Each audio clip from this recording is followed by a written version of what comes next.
All right, guys, welcome back. Welcome back to another live show. Hopefully, everyone's doing good. It's good to be back, and got a pretty interesting show lined up. I think should have my co-host James hopefully pretty soon. I think he said I'm running late and stuff, so he was running late anyway, so he should be jumping around about 15 minutes or so, I think. And yeah, so we had a pretty interesting time out. If some of you guys seen the post on Facebook, I hiked 24 miles and stuff to the actual research area. Then we spent a night there, and it got decently cold and stuff. And I camped out in a pretty fun way. But then tonight and stuff was going to drop down a little bit too cold for how I was camping, and coming home tonight would have made tomorrow easier, and also the show. But you know, I'm excited. I'm kind of waiting a little bit for last little thing. But yeah, so last Friday, after the end of the live show, we were showing some of the audio that I caught on last Friday at this particular spot, and how many knocks and stuff that were on the audio, and how many we found. And we actually found it's 37 knocks. I have 36 lined up, ready to go. And the first one is the one that I heard. It is a knock and then a howl, which I showed last time. I don't have it in the lineup, but I can show it also. I believe that is ready to go. All right. So yeah, kind of want to wait till James to get in, talk about some good stuff, but it was pretty fun, you know. Actually pushing myself to go 24 miles, and it wasn't actually too bad. It was about 8 hours and 30 minutes of actual walking and a little bit of rest and stuff, but it actually wasn't too bad. Actually, I'm surprised that my body's feeling pretty good. So I went I went live actually on Facebook, which I haven't done in a long time, to show it. All right. So yeah, so actually we got there I'll kind of give a rundown and stuff for a little bit. Maybe James will pop in. He might not. I don't know. It just depends. I know we were kind of both tired and stuff from walking around all day today and hanging out all night. And so yesterday, last night and stuff, I went live at camp and stuff, and we told you guys that we were actually seeing we looked over in this particular point in the sky. James seen it first. He's seen it flash twice in this particular spot, and then I seen it. And James almost describes it as lightning and stuff. And when I seen it, it was kind of like some dark light going on. I'm not sure what it was. We weren't able to capture it, but it's still pretty interesting. Raises a few questions and stuff. Obviously, could be a spotlight, could be something else. Speaking of the color kid, how's it going, James? I'm sorry. No, I'm sorry for everyone. I'm so late. I'm so sorry, but somehow this guy got more sleep than me. I have no idea how, but I was so tired. I didn't. I'm just gonna crash after this. Yeah, it was pretty fun. So what do you want to? I kind of started talking about the lights and stuff. You want to talk about that, or you want to start off somewhere else, like before that, or however you want to wing it? Hold on. Yeah, why don't you just talk about the lights?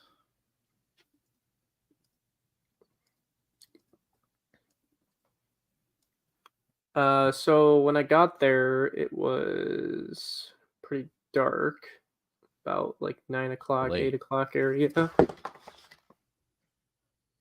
We were, how do I describe it?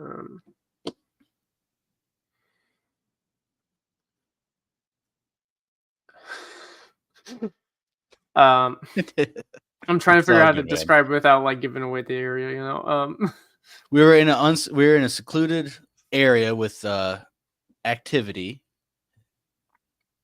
throughout the years, and we're in the spot camping and stuff, roughing it, stealth camping. Yeah, so we were looking at the open sky. I was trying to find any like UFOs or like weird planes out there, and I saw one that was like not close to other planes flying in the sky.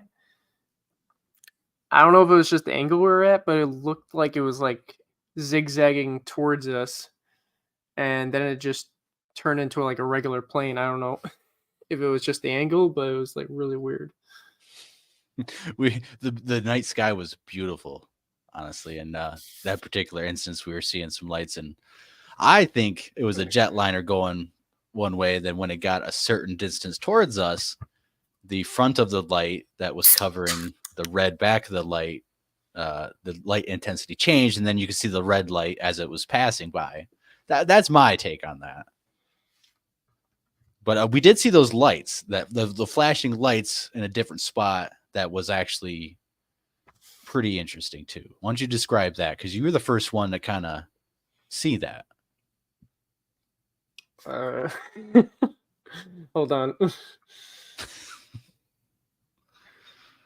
you reading your notes? Seeing if I took any pictures. I didn't. No, I don't think we. No, because it was already dark and stuff, and we were getting the fire going, and we were just kind of listening based on all the activity happened last Friday, all the knocks that started happening. So we decided to camp literally in this spot where I thought all the knocks were happening and sit and listen, and just our presence be there enough to elicit enough response. But so the lights or the flashing sky, like not lights, but like the whole sky would flash. It was kind of. Yeah, so we get back to Blake's area where he decided to camp right on the edge of this marshland. Some whatever, but I would Little bit of not camp swamp, little there ever. marsh. Maybe not ever, but it was just a little sketchy, you know. Um, It was a good spot. your shelter, I would have made a better shelter, but you know, I it gotta worked. try to get some pictures up. Oh, Are you there? yeah. You like froze for a second. Oh, I'm good on my end. Just keep Okay. going if I freeze up or anything. All right. Yeah. So we got back to your camp. You were trying to start your fire because it died, and you were facing like, how to describe it? Like here, and I was directly behind, in front of you, and I was looking towards the marshland. And I didn't realize this. I didn't know we were like literally on the edge of the marshland, and there was nothing like out there. But I kept seeing like lights flashing out there, and there was no fireflies in the sky. And I was seeing like blue. I think I saw one blue orb and a couple white orbs out there. But like, I don't know. Wasn't like anything crazy, but I don't know. It was pretty I'm weird. trying to say, yeah. It was kind of on these like islands that are out there. You know, that's all waterlogged and. I should have took Go ahead. pictures. I forgot. No, it's all good. It's okay. I didn't take much pictures and stuff. But yeah, you did start seeing those, and every time I'm concentrated, my head's down on the fire, like it has been, because I actually dug a Dakota fire hole, and it took a while, so I wasn't really paying attention there for a couple hours. Yeah, you hear these an stories hour. of these creatures walking up like on people. So I like to stay alert and like always watch every angle of the camp pretty much. So that's what I usually do. And I just kept seeing flashes behind Blake, and it was a little creepy, but I didn't think much of it. You know, bugs make lots of, well, last time we were out in the area, there were a lot of like lightning bugs on the ground that we could only see Mhm. at like certain angles. So I thought maybe that was what it was, but I didn't like focus too much on that. Right. Yeah. And the temperature was it was dropping. It was like It was like 40, 48, 45. 48, and then it got down to 36, 38. Yeah, I got down to Something like that. 36. It wasn't frost on the ground, but it was pretty cold. So I don't know. I don't know if there was bugs out there and stuff. You know, maybe there were, because it was really pretty sunny earlier that day. But at nighttime, it was dropping pretty fast. And it's really hard to do, so to like giving away the area to people that would know. So there was this marshland, and it was pretty open like water, and I like Blake was here, and I was seeing the I can't do this, but it was basically one area. It's all right, man. It's all right. It was basically I don't like this camera. Take it off and stuff. We were basically on this like So yeah, he was peninsula. standing here, and I was seeing something flashing like over here in the sky, and I turned my head and I turned back, and the whole sky lit up like basically like a lightning flash in the sky. And I was like, okay, maybe there's a storm coming. There was a chance of rain, but not really like a thunderstorm chance. So I thought it was a little weird. That was the only time I saw that one. I'd say maybe like 10 minutes later, I see pretty much the same, pigment of color. But it was like a fraction of the size that I saw it before.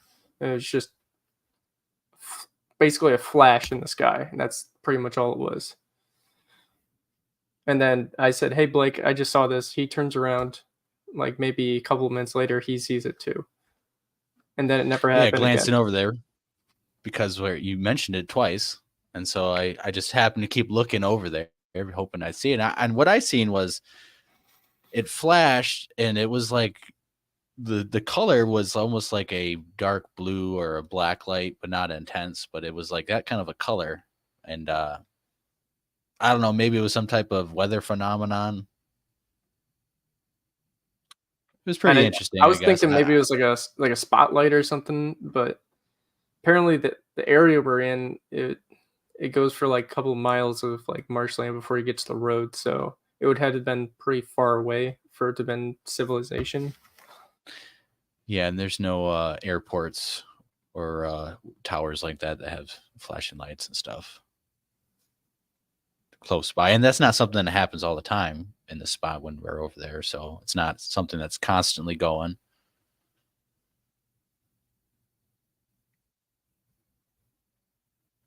I'm gonna check real quick.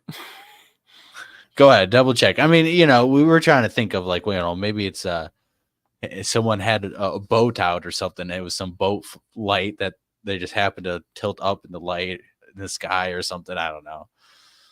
There is It's pretty interesting, but it wasn't like anything. I guess it's just worth mentioning. We're not so saying there it's is like looks like there is a Bigfoot. small town on the other side, but it's like Yeah, really far away, and it's like a really small town. So I don't know. I don't think they have the This infrastructure for is that, but I guess keep going out, and if we keep seeing it or whatever. But so yeah, I don't think I have any.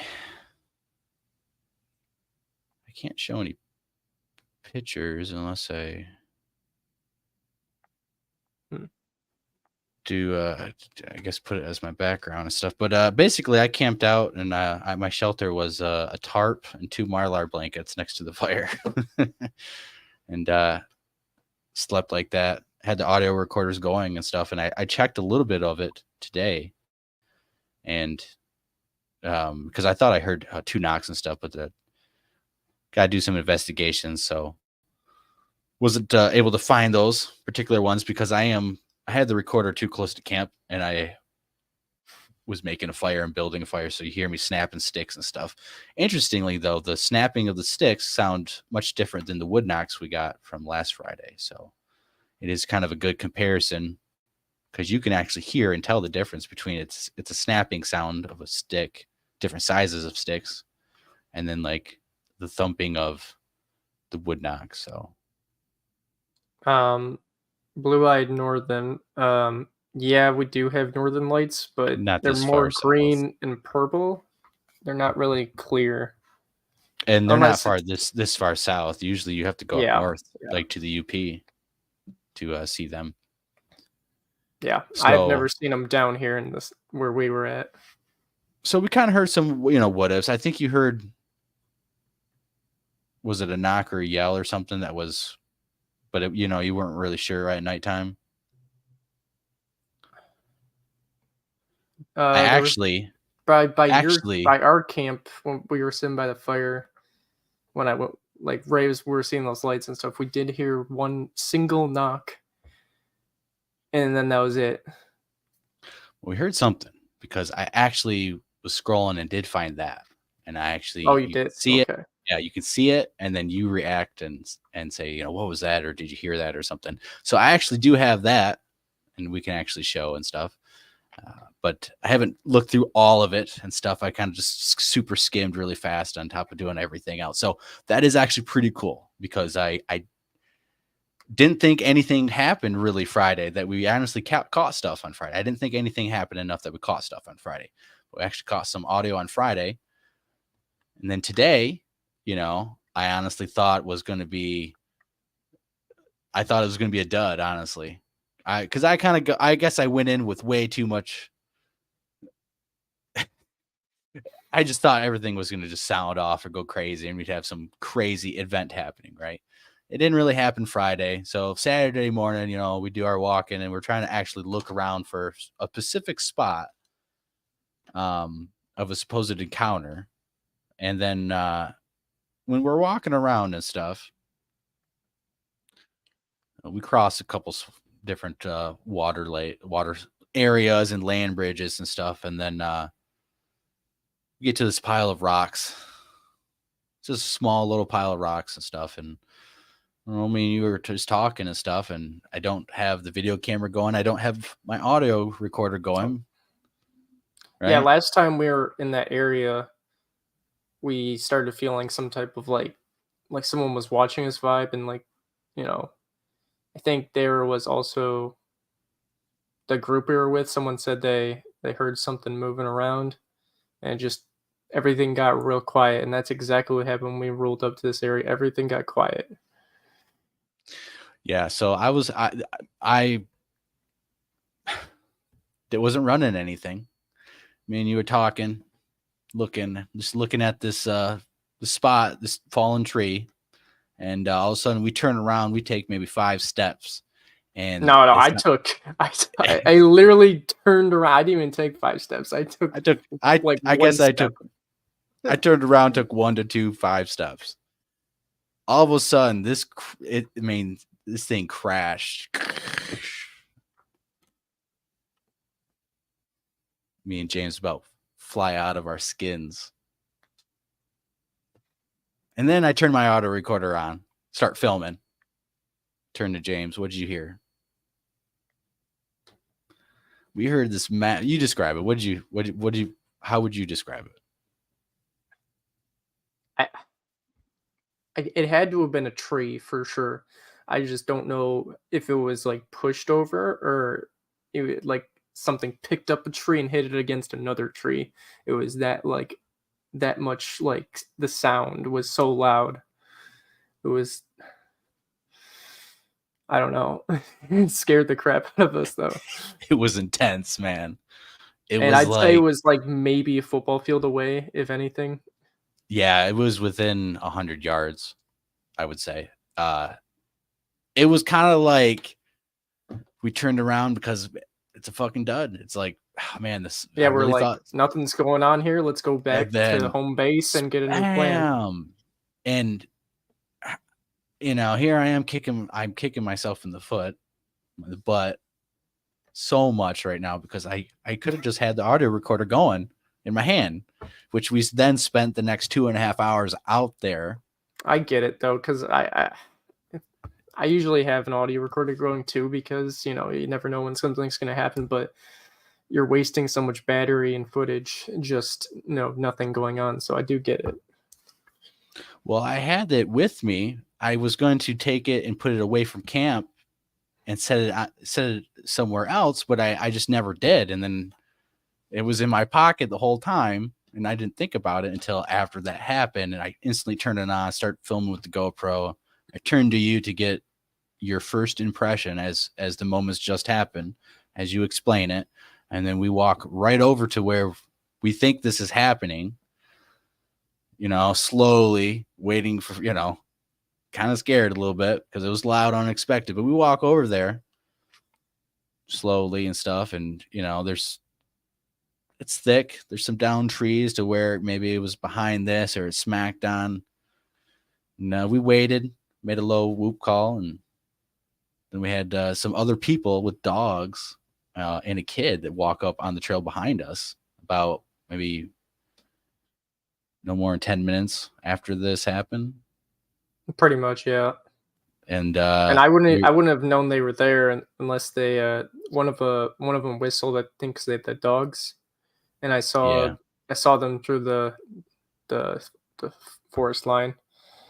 Yeah, the dogs actually heard us moving and stuff, and I was like, don't move, be quiet, because they're just gonna control their dogs and get them out of the way and stuff. So they went further down the trail, pretty much left. They went to the left side, and we decided, well, since in my mind, in our minds, it's like this is a new equation to the situation. And so now there's other people with dogs and stuff here in this area.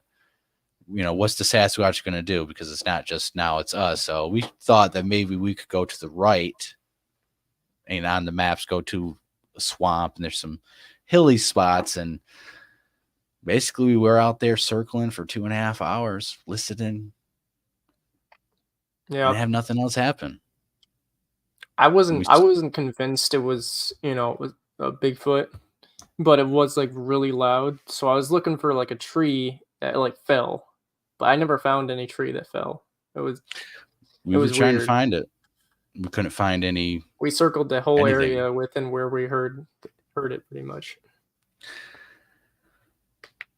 I don't know, man. It was pretty intense. It wasn't these little things and stuff, and there was no wind. There was no wind at all. So well, no, there was wind, but when it happened, not when it happened. Not when it happened. There was no wind when it happened. And the gusts were very small. They were only 6 miles per hour gusts. They were not crazy amount either. So very little wind.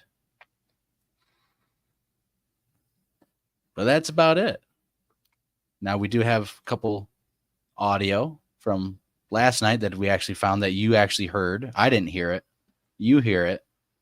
And we actually do see that. So I can actually show that. Let me get that ready real quick. What were you talking about? Which audio? From last night when we were at camp, you heard a vocal or a wood knock or something. You didn't hear that? Yeah. No, well, whatever this audio is, you could hear us talking. So I guess. Oh yeah, that's right. You were talking, and I heard it. Yep, that was right.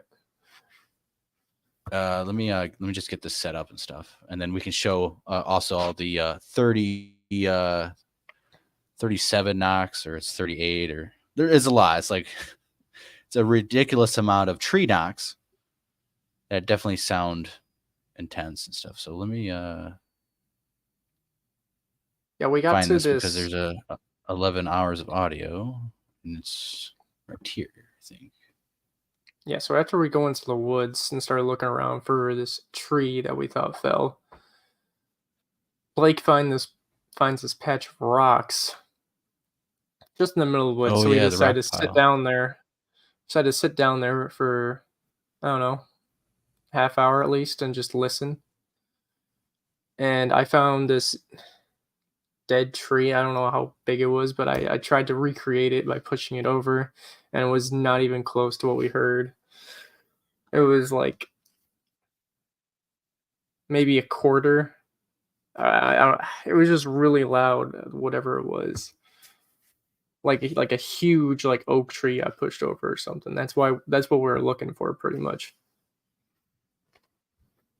So yeah, we got to the it was pile. pretty significant. It wasn't like some little thing.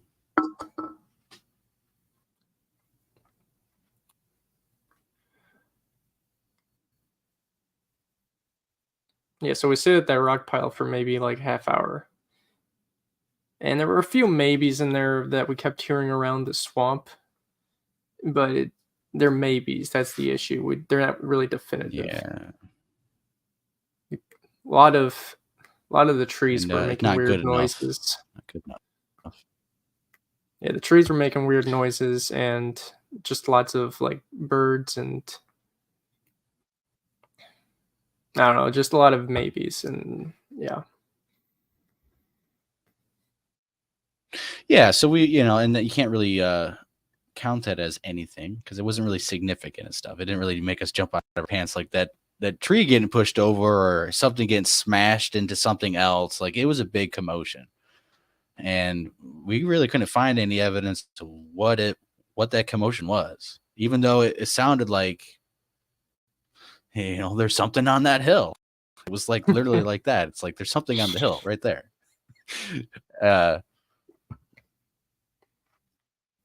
I don't know. It was pretty intense. It was pretty awesome. I'm glad James was there to witness it, to tell you guys about it.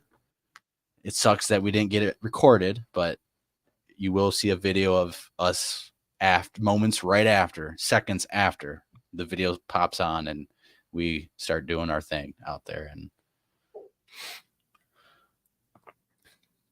all right, so trying to fix the sound, because now when I'm on StreamYard, it wasn't playing back to me, but I fixed it. So Yeah, yeah, so that's pretty much it, you know. Go ahead. we circle all the way back to where we heard it. We go right by those people we saw coming in. We saw them leaving, and we ask them if they heard it. Well, Blake asked them because I'm not gonna tell them we're gonna look for Bigfoot, but that's Blake. You never know until you ask. He asked if they heard anything weird back there. They said no, but I have a feeling normal people that don't really like pay attention to stuff, and they're training their dogs, so you're not gonna notice the little things here and there. But Yeah, they he said had they some didn't hear basset anything. hounds with radio. I'm having trouble. I don't know if I marked this. This is not good. I thought I like marked it, but I don't No. know. Right here. I just gotta keep looking for it. Okay. Yeah, we did run into the people with the dogs, and then I asked him, you know, you hear about any Bigfoot stuff out here? And all right, I found it. He's like, no, not this time, but a couple years back. And as I was about to ask for more information, his wife said, well, you guys have a nice day now. And I said, oh, you have a nice day too. And we walked away. So potentially could have got some more information story, but they were with their kid and with the dogs and the out doing their thing. So we took our cue to leave, and they didn't hear anything weird. So I don't know, man. It's one of those things, like, you know, if it was a Sasquatch, what is the Sasquatch doing, you know, in that situation? Since we went, it's so many questions, you know. You just, it's like, was the Sasquatch? I mean, we're trying to go there enough so they recognize us. It's like, oh, it's those two goofballs again, right? So they recognize us, right? Did that happen? Because it was kind of the same area. Did it just try to scare us out like normally when people would react and just walk away? Instead, we walked towards it. Of course, when other people and the dogs came by, I looked when we were on top of the hill and the dogs came by. I looked, and you know, the dogs were sniffing, but the dogs weren't reacting like, oh my God, I smelled a Bigfoot type of reaction either. So like, I don't know, man. It's like, it's one of those things, like, if this situation, if a Sasquatch is there and it did do this, it's like, well, you know, how come it didn't do any more stuff? Was it because of the other people and the dogs right there?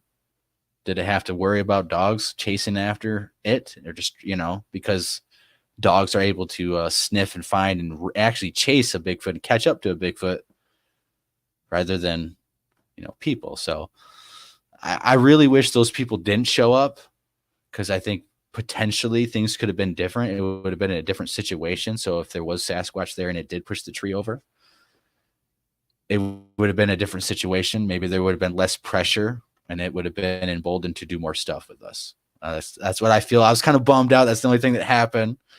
I'm glad it happened, but I was like, man, we were glued, fixated on like, what else is happening? What else is going to happen? Something else, you know. And we walked around. We actually found an old possum skull, a really old deteriorated skull, a couple nice spots to sit, to camp, actually, to set up some equipment. We actually found some pretty cool spots out there. So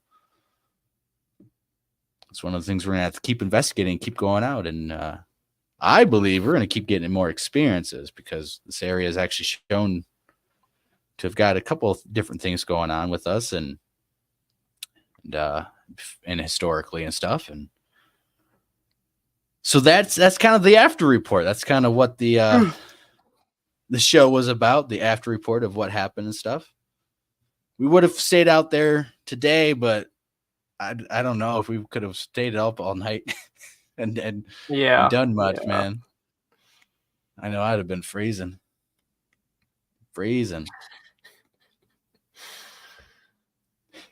But yeah, so I we had got fun.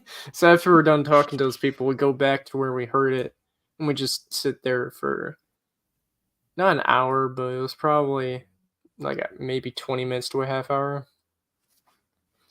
And I asked Blake if there was like any more people that might have been up there in that group because I heard it sounded like people were talking in the woods, like, and then you were like, "Oh, you heard that too?" And I was like, "What?" Well, you know, No, I did hear it. it's Is what one I'm of trying to say. those things where like I thought I was hearing someone talking, but at the same time, the way that sounds in the terrain feature that we were in, we were downhill and around some stuff, sounds echo and change depending on what's in front of you and if it's going down or uphill and stuff. So what I heard, I didn't really credit to, but what you really seemed like you were pretty adamant that like it was sounded like people talking. Yeah, Because yeah, I it know did. sometimes depending on how I'm facing and I had my hood up, I would hear stuff and my angle and stuff, it sounded like it was over here. And then, you're facing a totally different direction and stuff. And you were like, no, it definitely came from over this way. And because, Yeah, I'm yeah. behind a tree or there's something else, it's, so you got to have to kind of like realize that too. But, when you're pretty adamant, like it sounded like people, it's like, okay, well, maybe I heard something and maybe you actually heard it a lot better.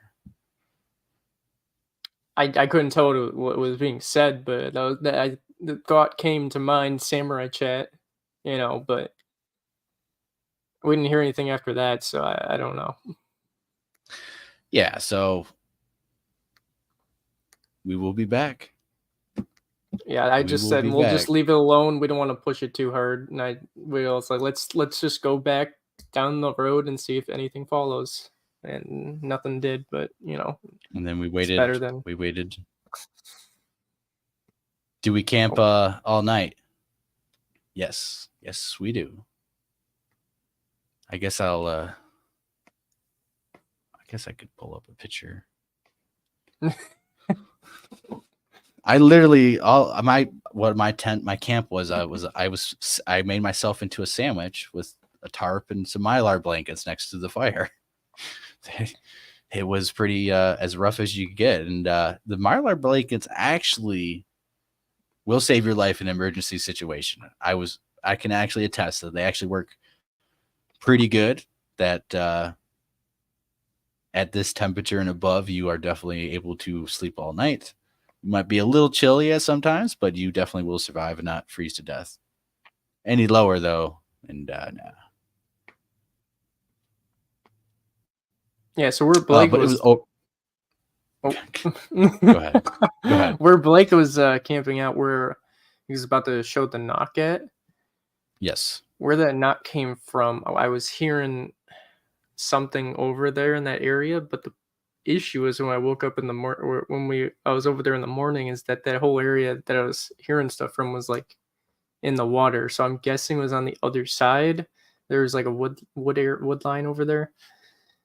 But I was seeing like a red light over there too. I remember that. I think you saw it too. Do you remember that? I'm sorry, I was distracted with this. What you were saying with what? Which light?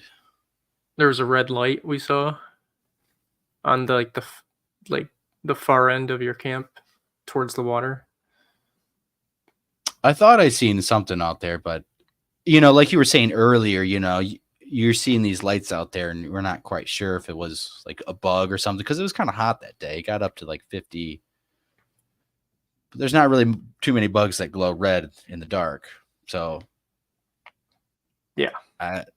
it's one I of don't know. those things. Like we just got to keep going back and try to Yeah, there was get. like woods and like islands out there, so it might have been like way over there that I was seeing it, but it looked closer during the day. I mean, during the nighttime. Oh, All right, so can you guys see this? yes. I can do it full screen if it needs to be bigger. All right, so right here is the knock or some whatever, and then you hear it. So I'm gonna play it. Hopefully the audio is working on your end. If not, I have to still try to fix it, I guess.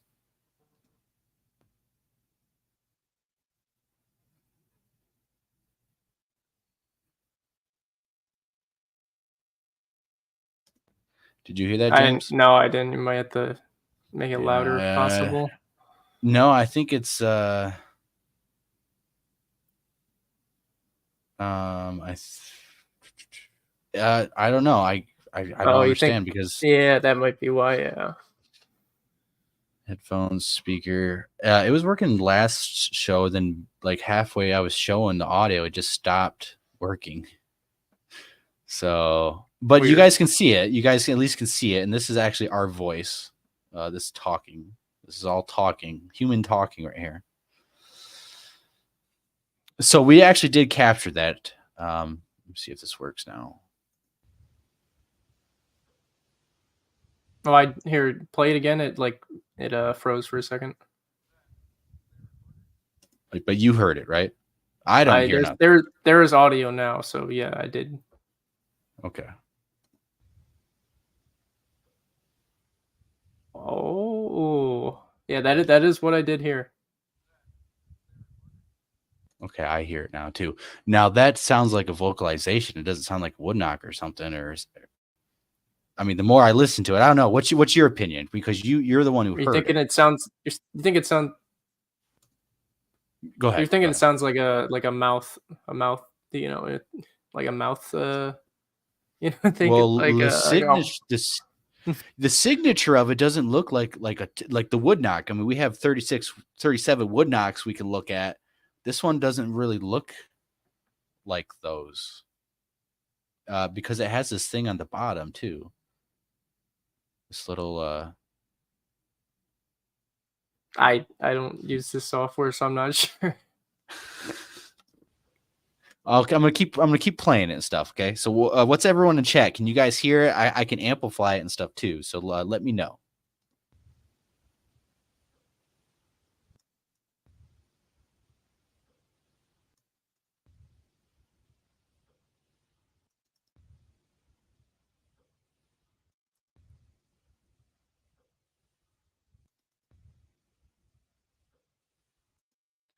Yeah, I'm not sure if that's a knock or if it's it almost sounds like remember when we were in that one spot and we got that like grunt sound or that like that dog bark sound almost thing, like grunt. I have a piece of audio and it almost sounds kind of like that. It sounds very similar. All right, some people say they hear. Go ahead. At the time, I thought it was a woodknock, but I was also not like completely sure it was a woodknock or not. So I don't know. But some people hear it, some people don't. It's very quiet. It is. And it is. Your recorder was facing. Your recorder was on the opposite side of where it was. You moved it actually, so that kind of sucks. But yeah, if you had it where you had it before, it would have been way better. Closer to camp. I think. I think. Well, I don't know if I moved it yet because I haven't really checked. You did. I know I moved it when you got there, but no, I was there when you moved it. So. Oh yeah, you know what? I do. Yeah, this might be. I have a couple. I got all night's worth of audio to check and stuff, and what I've seen is stuff. There's a lot of geese and stuff, which is pretty unique signatures and stuff to see on here. All right, so let's go enhance this stuff. We'll just amplify it. Just a little bit at a time. We'll do that twice. And then I'm going to make this full screen so everyone can see it. That way you guys can see the signature of it.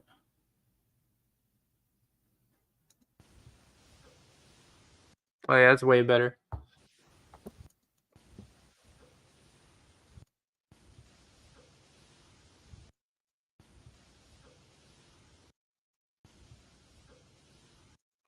Let me amplify it one more time. Oop.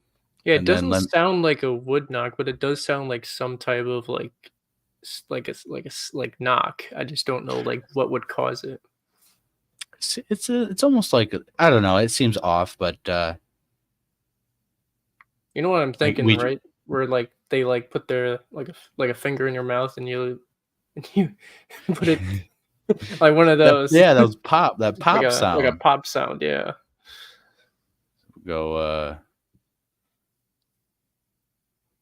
we're gonna go 180 on this because it looks like the sound goes just at 200. So we'll go to 175. Yeah, it's kind of interesting. It's kind of weird. Let's do that once, twice, twice. Do it again.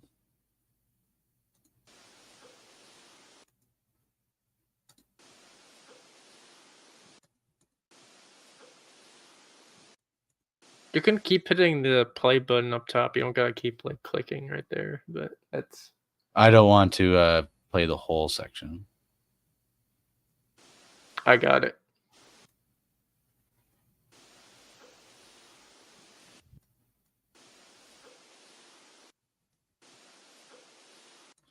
So how does that sound to everyone online? Can everyone hear that? They should be able to if their audio's up. Yeah, it definitely helps with headphones. But you guys can see it. At least you guys can actually see that it is registered right there. And then of course James. What the heck is that? Oh, I mean, it was but pretty loud for where we were, and let me tell you, and take the top end Blake out. was talking at the time, so I was like, "Hey, what the heck?" I didn't. Yeah, that's the one that I didn't hear at all. But I trust you. I trust when you hear stuff, and this is why, because you are hearing stuff out there.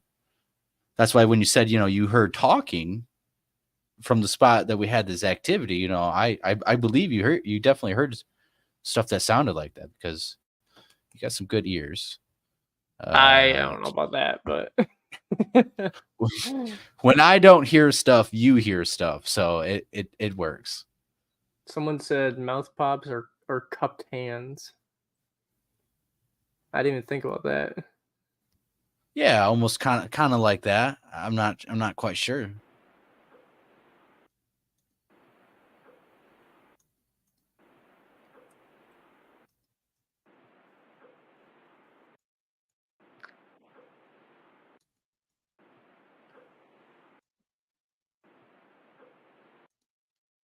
Yeah, if we were in like a different area, I'd consider.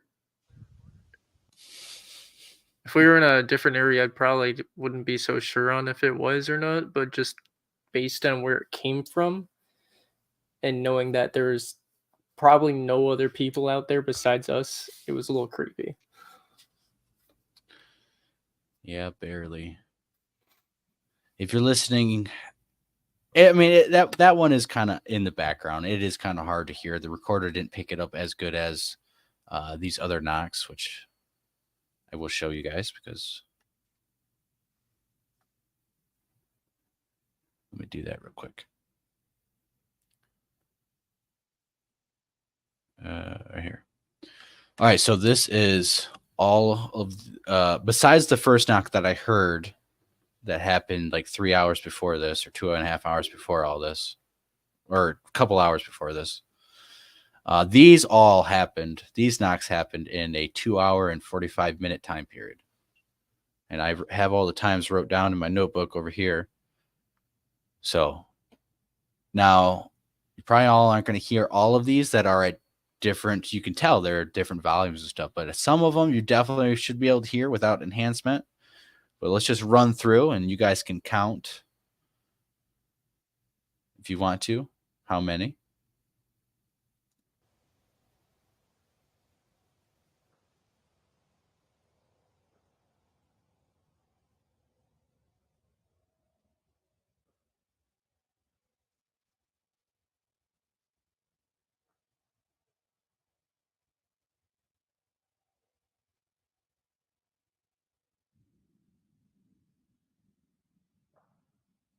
Oh,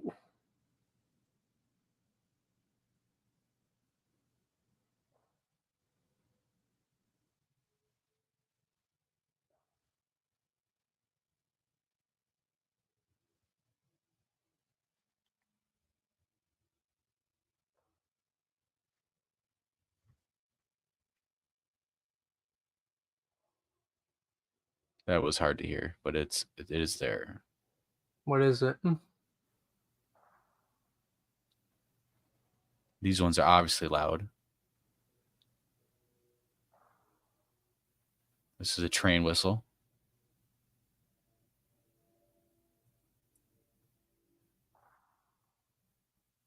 See how loud that one was?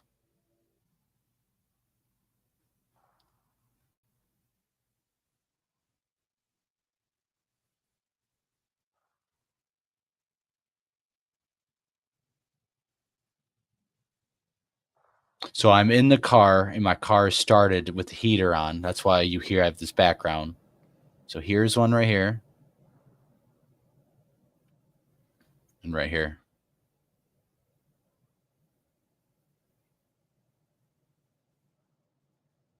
It was hard to hear, but it is there. One right there. You see how easily these ones are louder, able to be picked up better.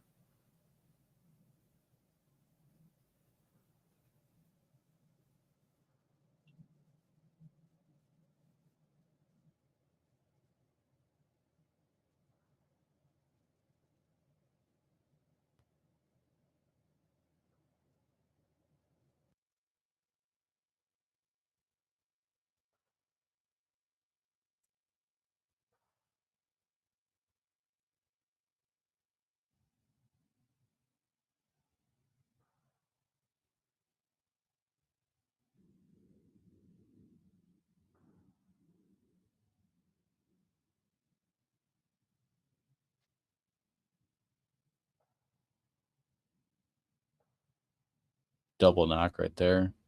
Different echoes.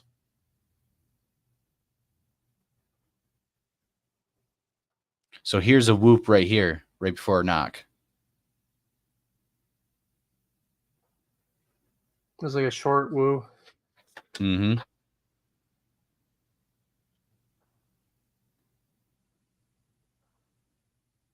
Triple knock. Then a double.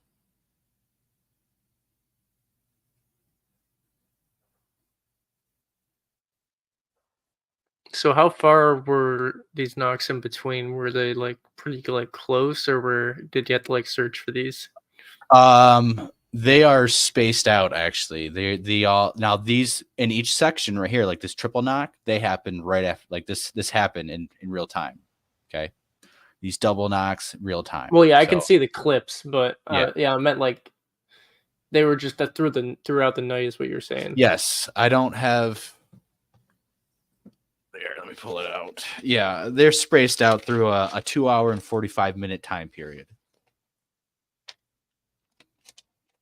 So that is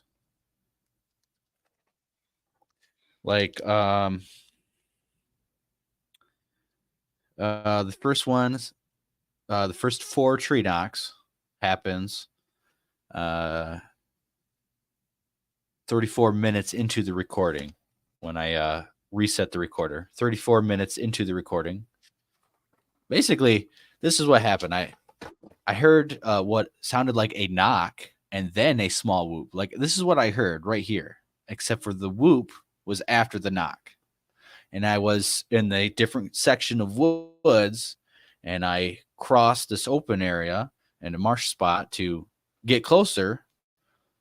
And I decided to lay down and listen. And I laid down there listening for 2.5 hours. I didn't hear nothing else.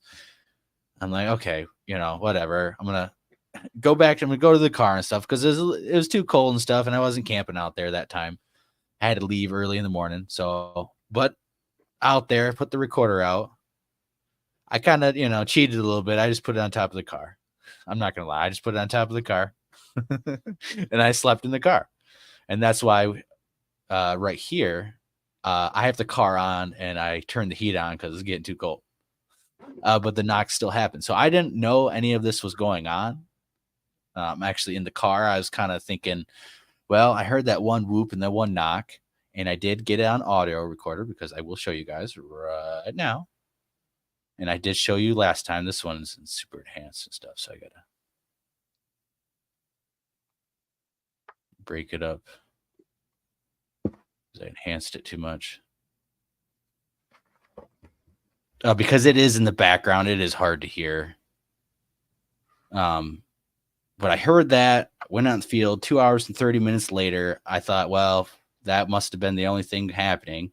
Got in the car, and then, what was it, 34 minutes later, all of a sudden 4 knocks start ringing off, and then they start ringing off every couple minutes. And then there's a couple, definitely a gap in between stuff. I don't have like the time. I have the times wrote down, but I don't know, like 20 minutes after, 10 minutes after. I can look at this one. One was 10 minutes after. This one was just 2 minutes apart, 3 minutes apart.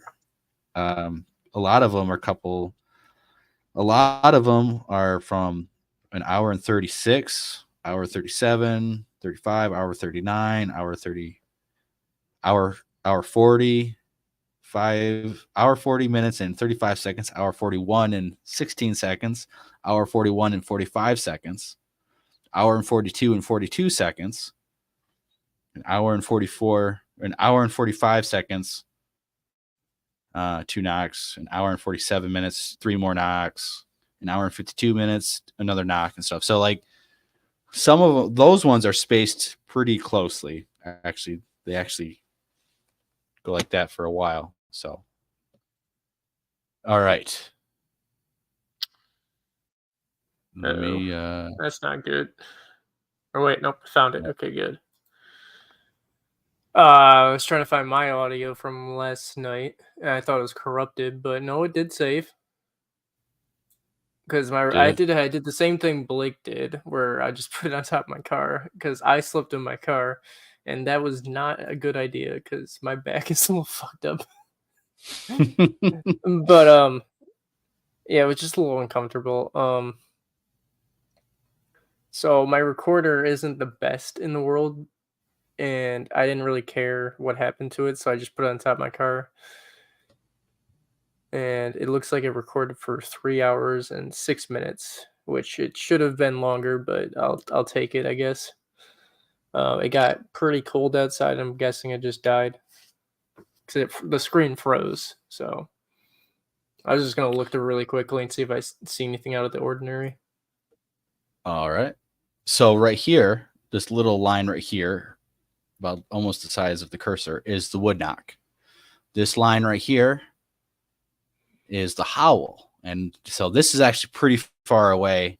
I don't know exactly how, like where, I can't pinpoint exactly where it's at, but I know that this is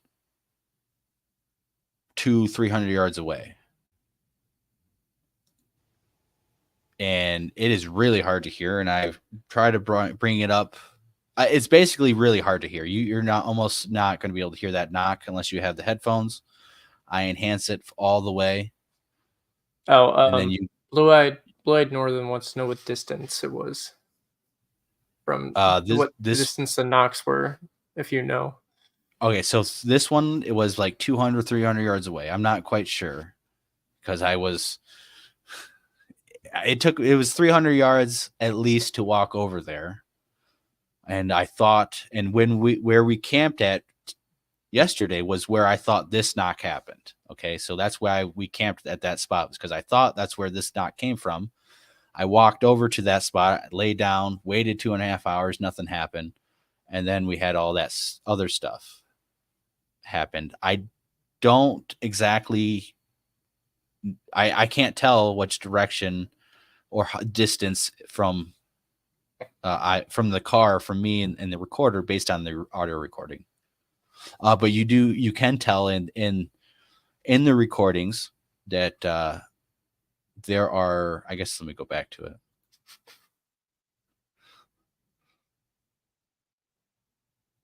Right here. You can tell like these ones are softer or it's further a distance away than from the recorder. And as they get louder, either its intensity it's getting louder with intensity, or the subject has gotten closer to the recorder and is able to pick up the recorders better. So, and you do have some, like this one's louder and then it kind of fades out a little bit more. So I'm not quite sure, but it has to be close enough that it registered this, and it's not registered like that. So that's like 200, 300 yards away, would knock. And so I'm not quite sure how close these ones are, but I'm going to guess a lot closer. And so we got about, I think there's 37 here plus the one. And I do still have to check a little bit more audio from that night, but this looks to be all of it. Yeah, some of those look pretty like for sure like a knock. Some of them you might have to like listen to a bit and make sure they're not gunshots. But it No, was I the middle definitely of the did. night. So, oh, you did? Because Okay. oh yeah, I've listened to this so many times, and I'll show you why. Actually, there's a perfect example why, and it is with these doubles. Actually, where's the better example? On the double knocks at this one right here, the echo of the first one is much different than the second one. If there was gunshots, it would be consistent, and also, who's out there shooting a gun 36 times? Like they ain't really, You they ain't hope hitting someone's much. not good. But I do have audio recordings of gunshots being shot at a gun range, and you can hear like someone shooting a bolt action rifle because they're taking their shots carefully and stuff. Or a guy who's just like bang bang bang bang bang bang bang bang bang bang bang. Different cadences of the rhythm of the gunshots and stuff. So if it was guy target practicing at nighttime, the cadence of the gunshots would be different. And if he's hunting, if the dude's hunting and he's shooting every minute to minute and a half to 2 minutes at something, no, that's not happening out there. So, and the fact that with the first knock that I heard, there was a knock and then a howl, and then in this section over here, you have the howl and then a knock. And so this right here really helps to me point this in the direction like this was Bigfoot activity. This is not a dude who's made a big whoop and then shot his gun off. Like there's a whoop right there, and then there's a wood knock, and it's almost exactly kind of how like what I heard. What I heard, a knock and then a small whoop, and that's what that is right here. Zoom in on it and stuff, and it's not, it's flat.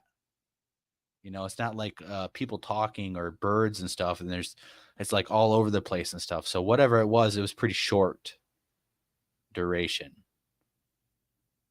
But it is there, and then there's a knock that followed right after it. Just a couple seconds, 1.2 seconds, 1.5 seconds, whatever it is, 2 seconds. So, yeah. I'm pretty excited actually about that. I was excited last week, but what do you guys think? What do you guys think in the chat? You guys heard what we think. Do you think some good stuff? Some what? 36 knocks. That's a lot. That's a lot. So that's why we're out in this area. We'll be back to this area. If more crazy stuff starts happening, more trees get pushed over, more stuff on audio, it's going to add up. And that's what we're hopefully going to do. Add up this stuff and get better and better and better and better stuff.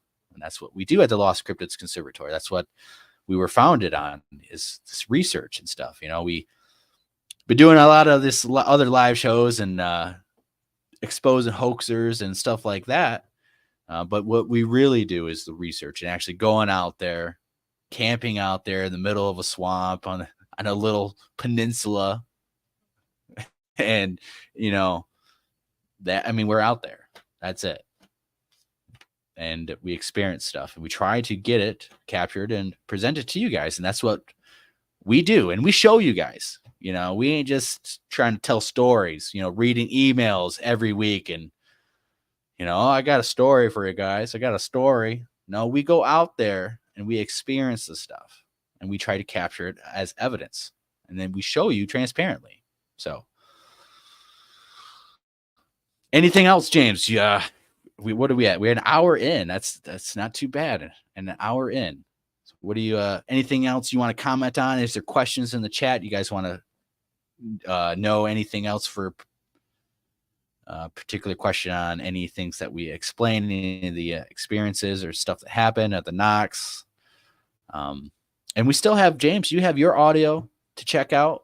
I got my audio to check out from this night too. So there could be more stuff on there when we're sleeping. I don't know. I haven't looked. I'm excited. But having that tree pushed over really just, you know, hey, man, this trip was worth it. And then that piece of audio that you heard and we actually did capture, you know, maybe there's other stuff on there. So that's what we're about, the Lost Cryptids Conservatory. You might hear, I don't know. I think we might be shifting gears here, James, and stuff. I know I don't know how late you're going to be staying on and stuff. I'm just looking on my audio right now. But yeah. So if you guys want to help fund the research, I don't have the PayPal links in the description or anything else, but I guess I could get that going. If you guys want to help donate and stuff, we are actually going to use that money for research equipment and go research, not just, you know, like other people like Mr. Wolf, who I got stuff ready to go about him. You know, donations, getting money, begging for money. And what do you know, people don't do anything with the money besides, you know, he sits in a room and tells stories on, you know, live chat with your donations. I don't know how that works.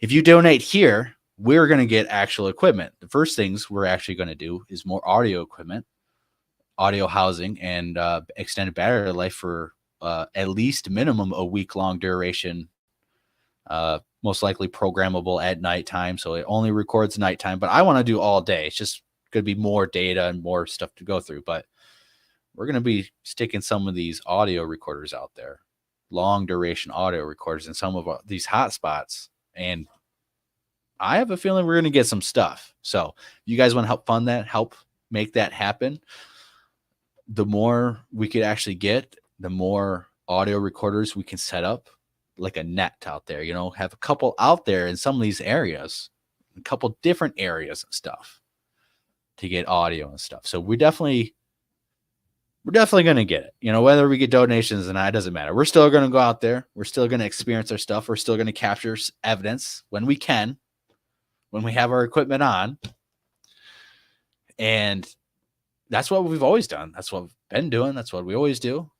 Stuff doesn't always happen all the time, but when it happens, man, we try our best to make sure we get it. And I think we were kind of successful this time. You know, we didn't record everything that happened to us, but we did experience a little bit more than just a normal Friday night.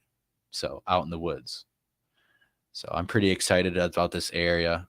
I'm hoping to keep getting back out there often enough that if there's a consistent things happening, you know,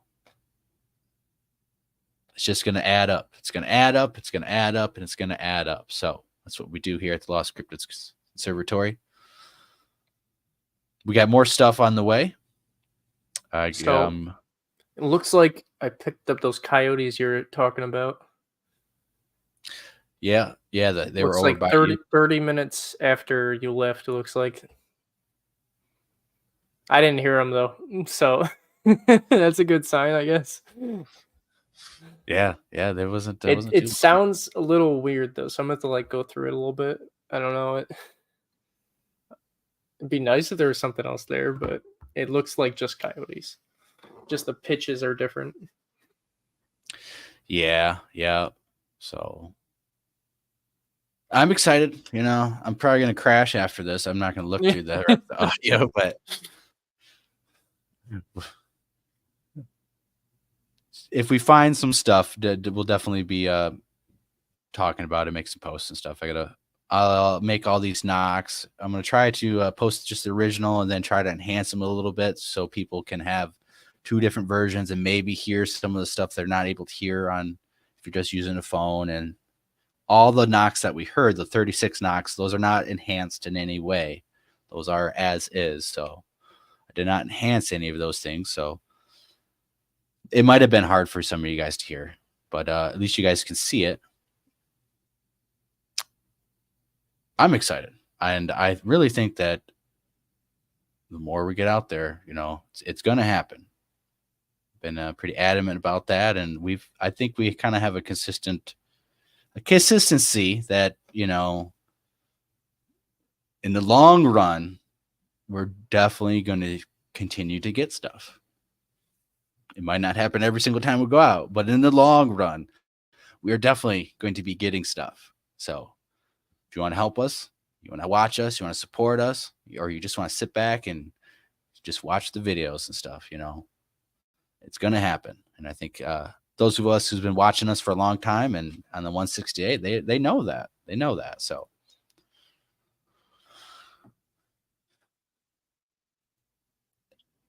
I appreciate that, blue-eyed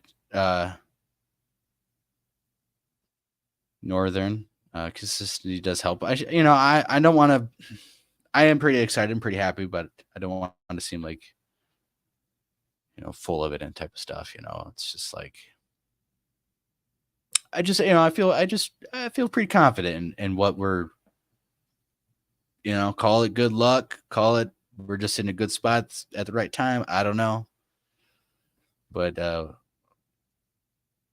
we seem to be hitting the mark pretty good. And that's why I need more. Go ahead. I was just gonna say I just need to go through that audio. There's it looks like lots of birds, but yes, there were a lot of waterfowl on for what I skimmed through before. There's a lot of waterfowl sounds, and they're pretty unique sound signatures too. So it's kind of cool. All right, guys. Well,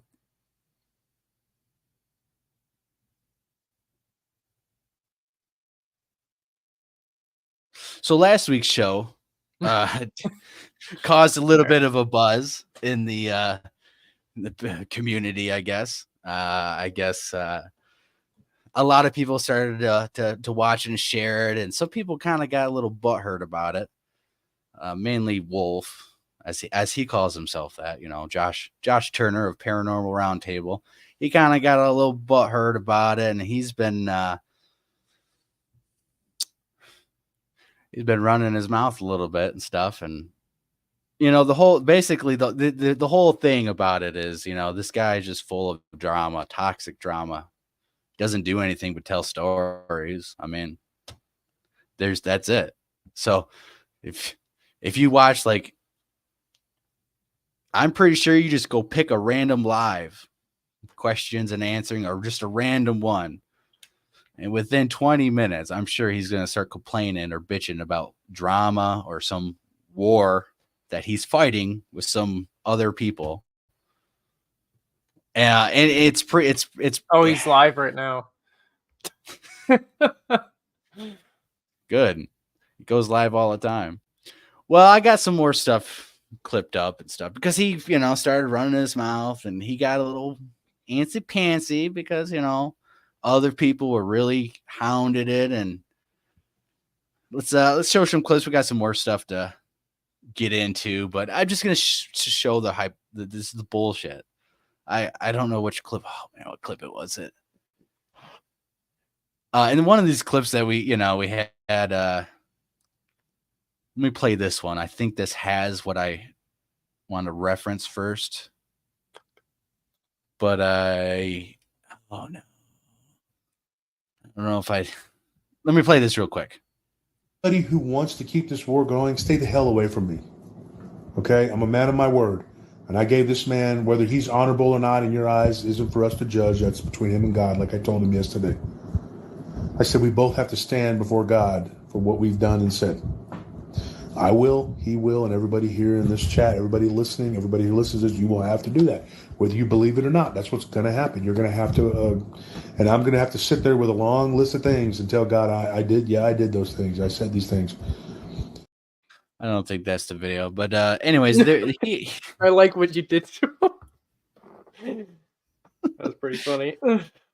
Hey, in one of the videos, and I guess I didn't make this clip up, so I'm going to hurry up and do that right now. Shouldn't take too long. In one of the videos, he was talking about, well, actually, I do have this other video that I can play first, and then I'm going to show you the real truth, the evidence, right? Not some just words coming out of the storyteller, because that's what he is. If you go on his channel, all he does is tell stories, other people's stories. Sometimes he has people on, sometimes he just reads them off the phone, but that's all he does. So I'm not really sure. In some of the clips, you'll see, you know, why he says the things he does or thinks the way he does, because it is not true. Okay, so let me I think I have this ready to go. And this is more of the more Bigfoot and hoaxes type of side. I was kind of debating on whether or not to have to do this tonight and stuff together, but we actually did pretty fast. So I want to get this over with. I don't really want to. Okay, go back to it. Yeah. Well, you know, we're gonna play some clips. I just gotta get this uploaded real quick. Give me a second.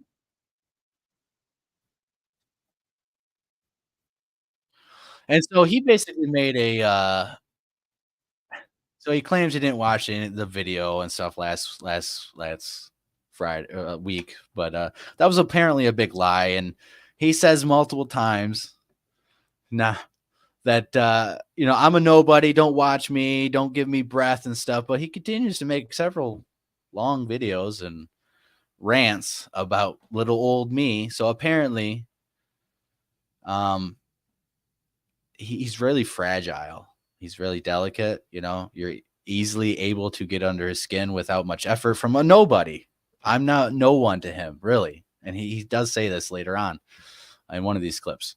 So I'm not really quite sure why he's all upset in a lot of the videos that he's been posting, why he's ranting about me and saying certain things.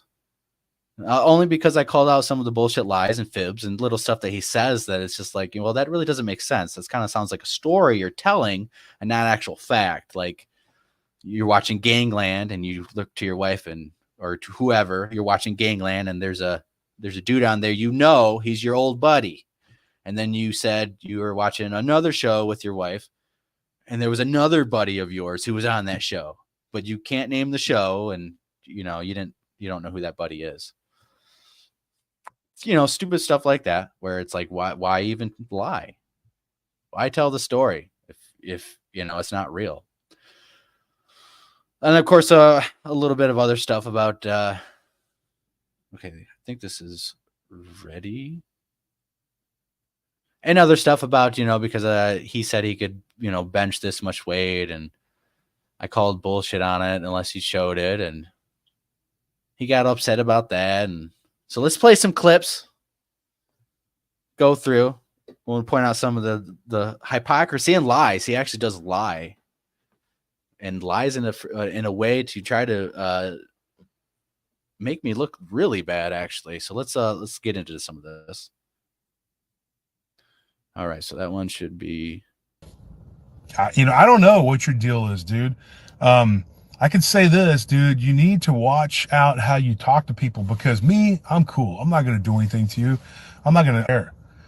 You're just another little jerk that's, you know, thinks he's more than he is. And if you hadn't engaged a bunch of my friends over there, Bettina, you ran her down, and you ran down Nelly, and you ran down Clough, and you ran down whoever went over there. I wouldn't say anything to you because I wouldn't care. But you're messing with people that I care about. Okay.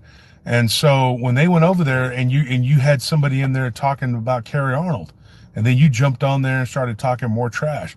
Carrie Almost gone, dude. You shouldn't be talking about people who are deceased.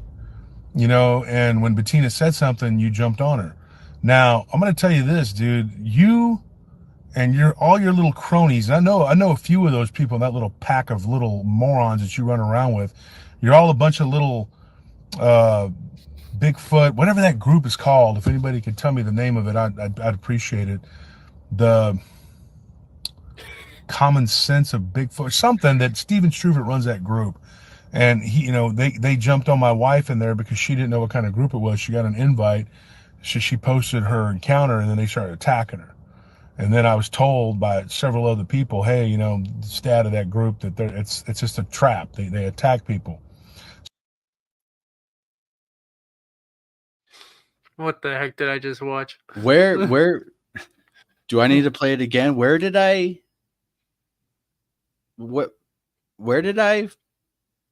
talk bad about a Mr. Carrot Arnold, the dead guy who you claim I did? I just showed the screenshots of the comments that, you know, you claim. So this is what I'm talking about.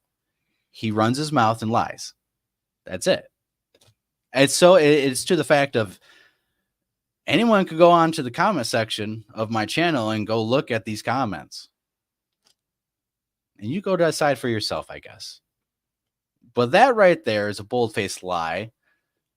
One that, you know, random person who knows Carrie and don't know me. Unfortunately, I think a lot of people do know me through the 168 and Carrie, so they should know better than to listen to a lie from this guy.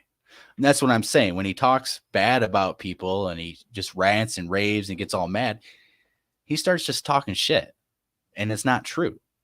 Or he sees, or, you know, he's getting information and people are saying, well, that's what he said, or his own perception when he reads the fucking comment that's about him. My response was all about him. It was nothing to do with Carrie. It was all about Josh Wolf Turner, right? All he's seen, he didn't see any of that. He didn't understand that.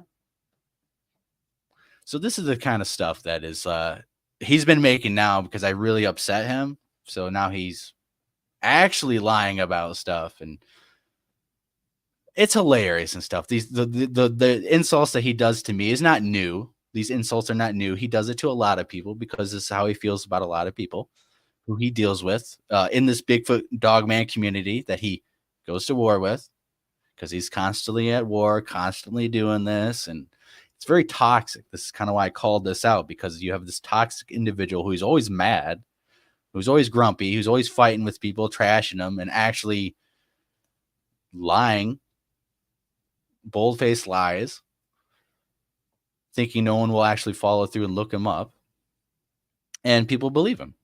And all he does is story tell, right? So if he lies about little stuff here and there and everywhere, why would you think that some of the stories he just pulls out of his ass is real? That's all he does. He doesn't go in the woods and research. He can't show you anything. He can't show you anything he's done because he doesn't do anything besides sit and tell stories. Other people's stories. He might have one or two paranormal story. So get this other video downloaded. He's very, you know, we got a couple different stuff to show, but he it's kind of hilarious, I think, that he has blown a gasket over me in my little video and how much issues he's having because of it. And other people are, you know, are coming to him and they're all butthurt, and his family and all this. It's like, this is why you guys are toxic, because this is just ridiculous. This is how stupid it is. Like, you guys act like this matters in such a way, like, and you guys are suffering, right? He was telling, I showed the clip last week of his wife was suffering. Nellie was suffering. You know, all these people were bullying them. She was suffering. She was in my comments talking smack. Didn't seem like she was suffering then. You guys can go look. Seems like she was suffering enough to want to engage people instead of suffering and not engaging with people who presumably are hurting their feelings and stuff. That's what they claim, right? Get them so upset and riled up. All right, is that this other one ready to go? Looks like it. That's what he is. That's what he does. He watches my videos like he does with other people, and he's a mean little shit, and he picks apart everything you do and say. And for me, he's talking crap about he can't do one push-up. Nobody saw him do 43. So I guess I got to run to the gym and make a video to show you something. Okay, look, kid. All right, I'm probably twice your age. All right, and if we met in an alley, well, what do you think's going to happen? Okay, obviously I'm going to walk out of the alley. You know, I've been doing that for years, like just shutting people like him down. Obviously, we're not going to meet face to face, so you can run your mouth, your chubby little mouth, and you know, with little to no consequences. Example of the so this is a good example of the tactics he uses and the stuff that he does. He bullies people and says, well, you know, if we meet up in an alley, I'd kick your ass, you know, I'd leave, but that's not going to happen because, you know, you're a weak individual and this and that. This is something that he does with everyone that he's ever attacked. It's not new. This is how he feels, because he feels like he's a bigger guy and stuff, literally, that he can bully other people. Or typically, I would assume that when he's dealing with other people in the Bigfoot dogman community, they might appear to be skinnier and weaker to him. And that's why he just keeps saying this nonsense, no matter who it's fighting with. Like, he literally says the same thing. And it's kind of funny because it's not new. He's, like you said, he's been doing it all his life. I don't know. Apparently I struck a nerve so much that he feels the need to say that if we met in an alley, what do you think would happen? Because of my videos and stuff? Because he said it. He said it. He claims he did it. And the only reason why he didn't post it is because his wife thinks that he will get hurt. And then he mumbles and said, well, and then he fumbles the ball because there is no explanation. It's just bullshit. So that's why I pointed that out, because it was just a bullshit thing to say.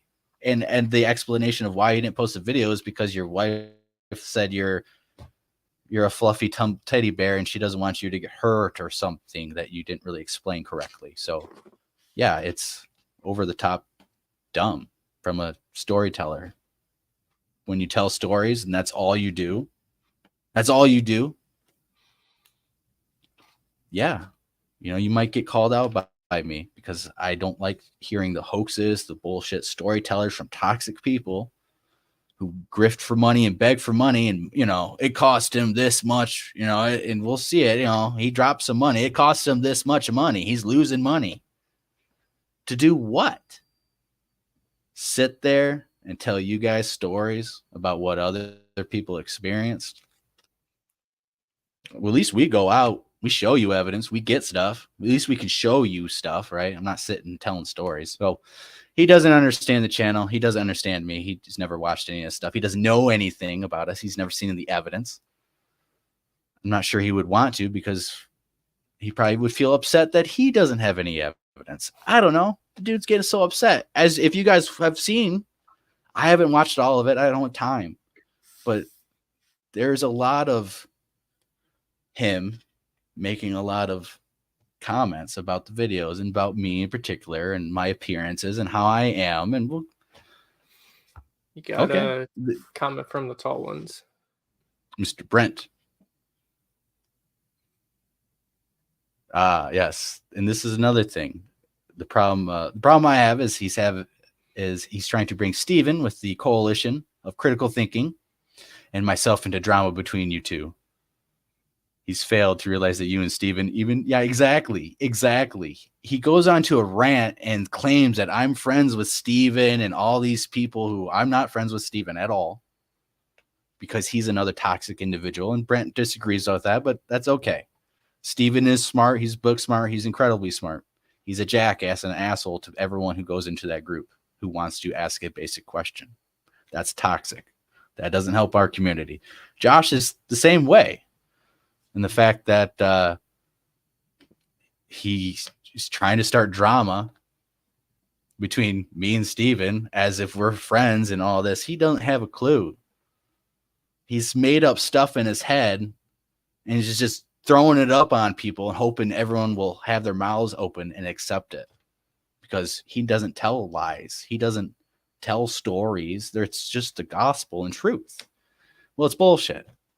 And so if you guys seen that little reference of the Google-eyed Steve Struford, and you know where that's from, I thought it was hilarious because he doesn't know anything.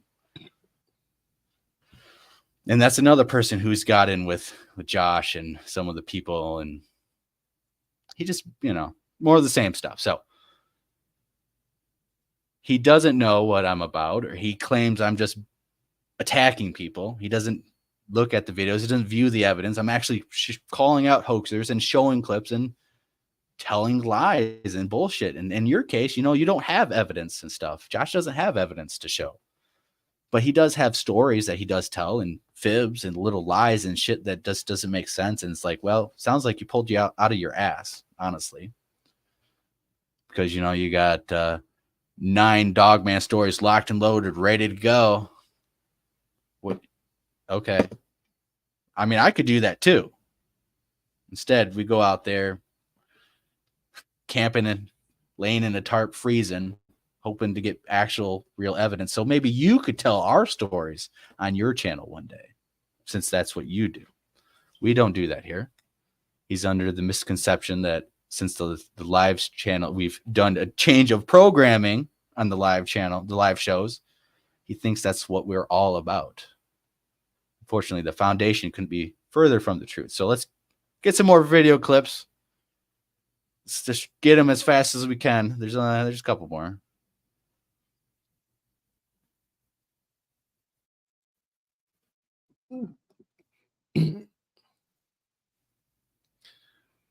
So,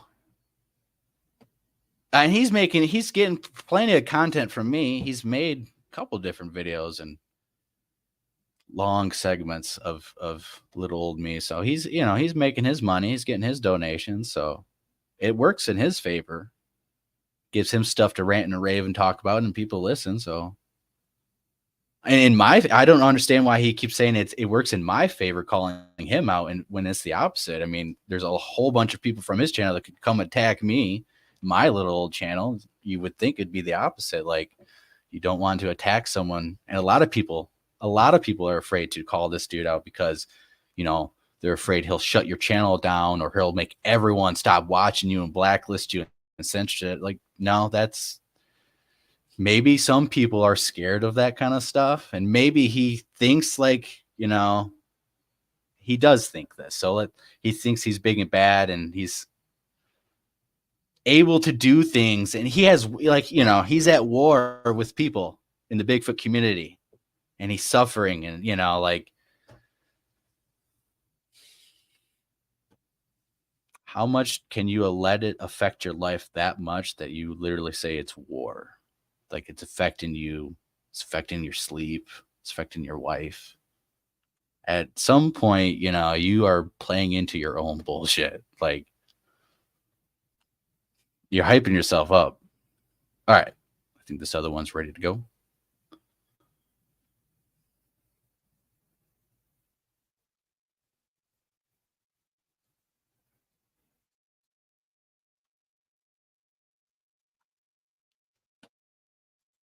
Know that in one video he's got like these little handheld deals, and he's doing push-ups. Okay, and he claims that I can't do one push-up. Dude, you have no idea. Okay, I train all the time. I worked out last night. I did legs. I constantly am in the gym all the time. I'm not a big fat goofball. Okay, everybody keeps saying that. Like, you don't know me. You don't know anything about me. So what they want me to do is give them validity by going to try to prove something to you. There's videos out there from last year of me literally throwing up 660.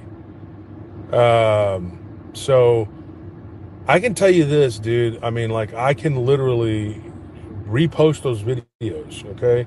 I can show you videos of me hitting a heavy bag, a speed bag. I can videos of me kicking things, punching things.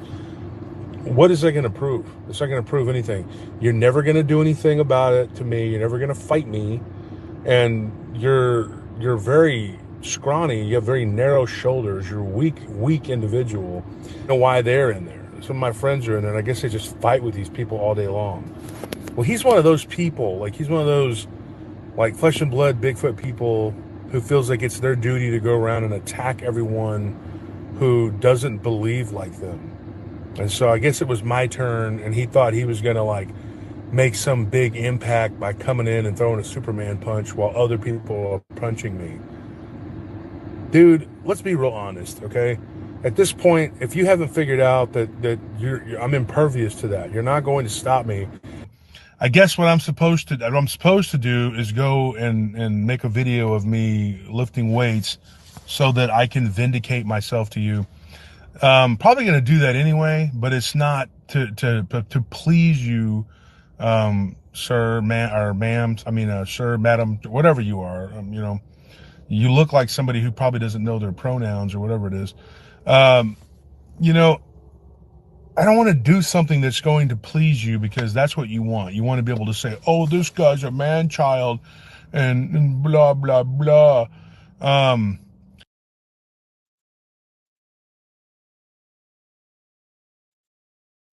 don't know why he wants to keep fighting me. I'm not sure why he keeps saying that. Unless I really upset him that much. Why does he say that? Because that's what he does to other people. That's why he bullies other people. Well, you ain't going to fight me. That's all he says. That's how he gets on people, because probably most of the people he's dealt with in the so-called war he's been with is people who probably can't or won't and don't know how to fight.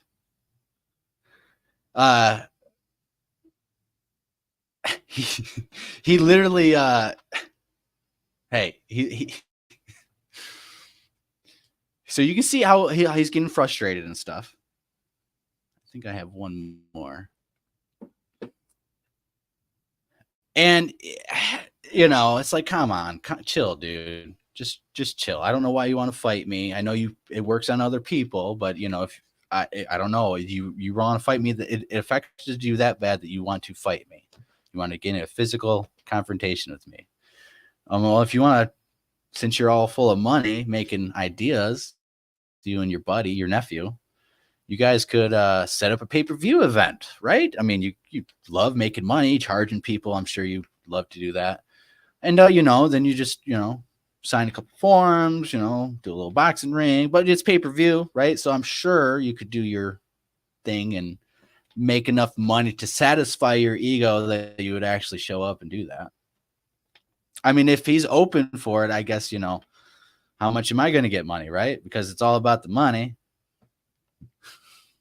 This is the like, why, you know, him calling me out and you'll never fight me. If we ever did meet up in the alley, like, that is he's calling me a little kid, right? Is that the only way you know how to handle other people? Because I know how to handle people like you when they try.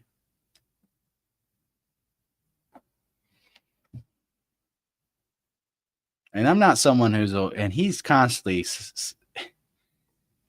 he is literally someone who's always saying this, talking about fighting other people, talking about, you know, he's stronger. The other enemy dude is a weakling, scrawny or fat little weakling and stuff. People who talk like that, who constantly, you know, want to fight and, oh, I'll whoop your ass, I'll do this.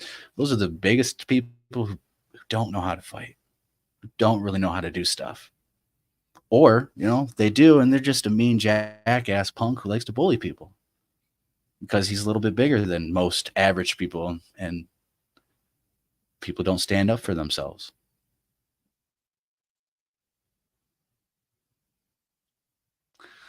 And Yeah, Texas Jack.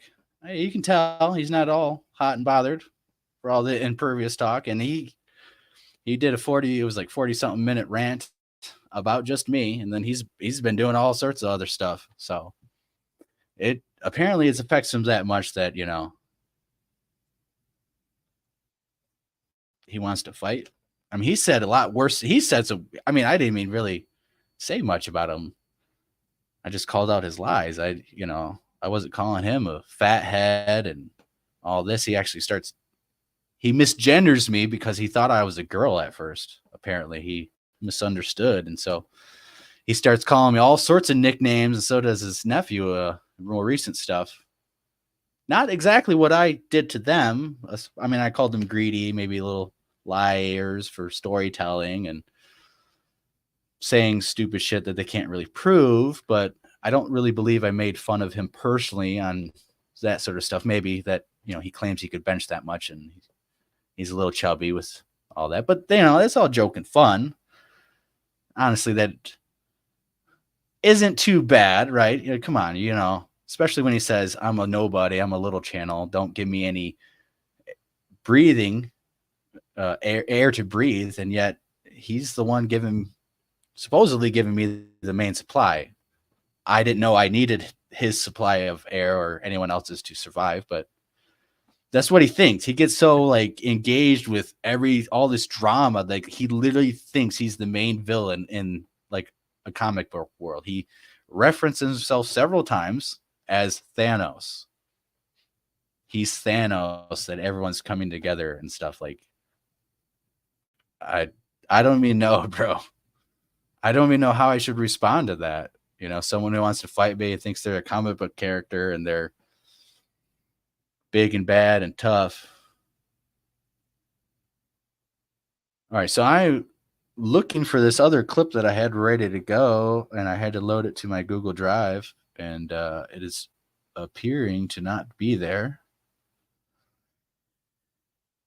So that kind of sucks, but that is okay because we have some other ones anyways. And all this is stuff you can go watch on his recent stuff.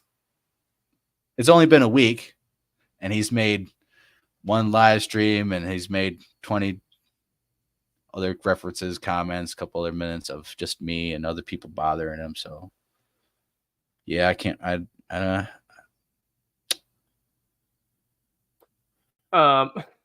Oh, let me try this. This is why. What the heck? Just oh my god. Did you find anything on the audio? Yeah, sorry, I'm muted. I haven't heard anything you've been saying for the last 10 minutes.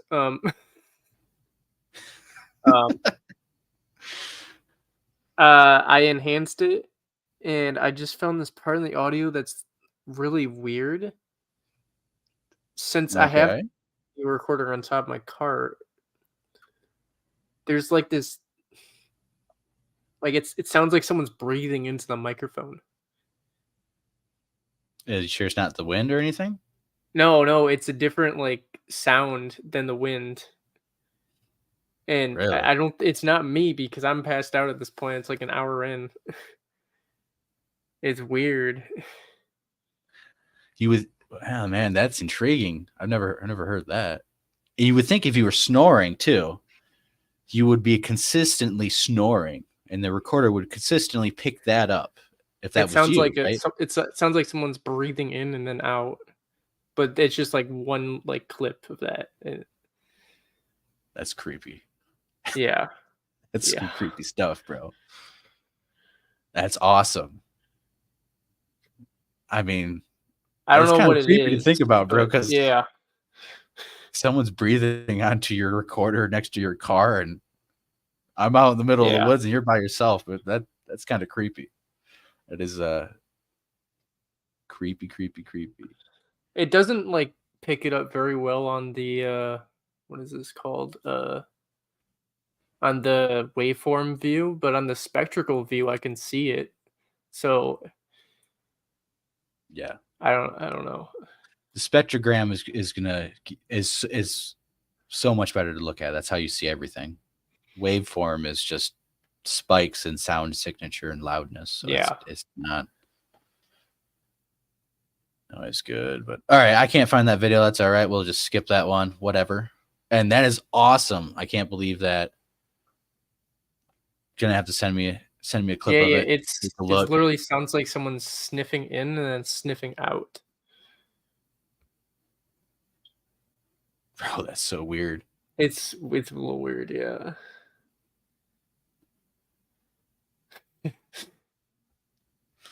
All right, so this last one we played, I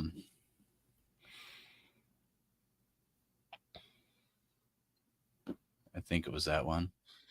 So now we'll play more recent stuff. I'll be back in a little bit. That's the video I'm missing. Okay, so I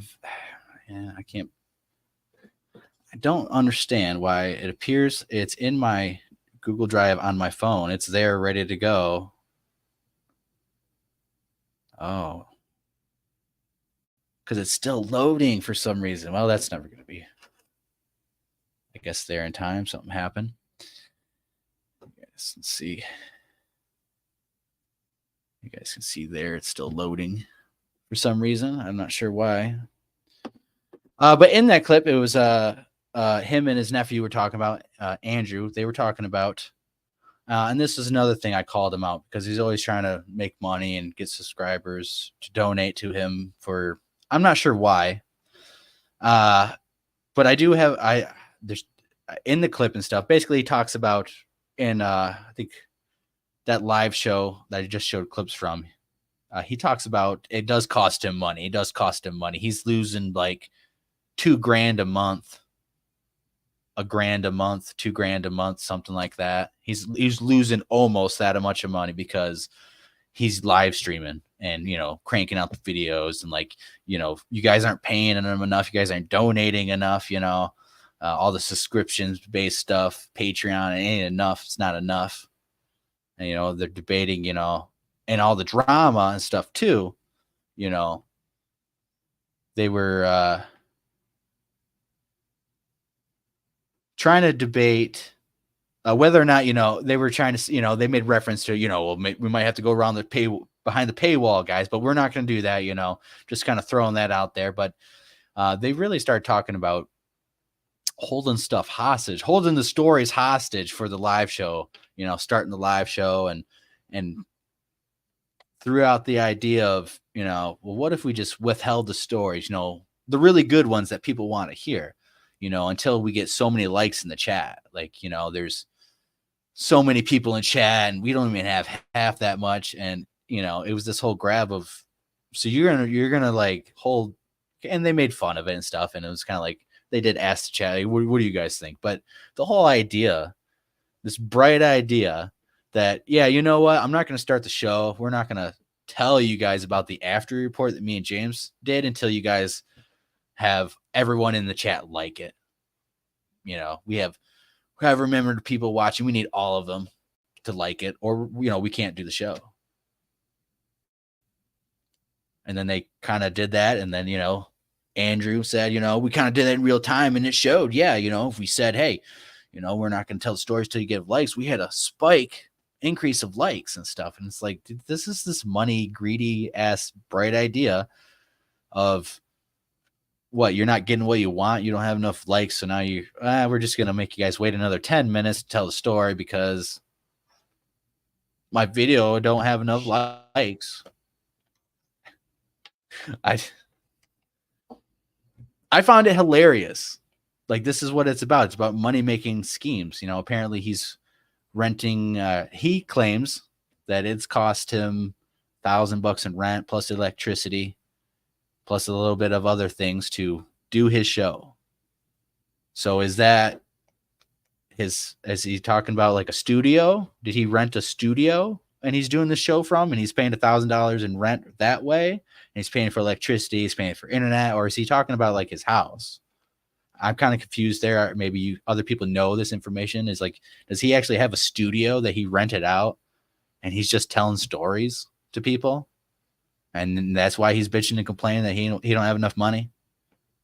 Or is he doing it like in his house and he just said that his rent and all of the electricity is factored into doing the show cost, that's where I'm lost. That's where I'm lost on that kind of subject, and where, maybe other people can explain. Maybe I'm sure after seeing this video, can explain more. What were you talking about, Josh? What are you talking about? A studio that you rented out, a little space that you guys go to, a private different property that you rent out and you do your show from, and it is costing you money to do a live stream, to come on and tell people stories, to read emails off to their show, and to pay for subscriptions to other podcasts and other this and all that for some functions. But $1,000 in rent for what? If he's not talking about a rented studio apartment, he's talking about the place he lives in, and that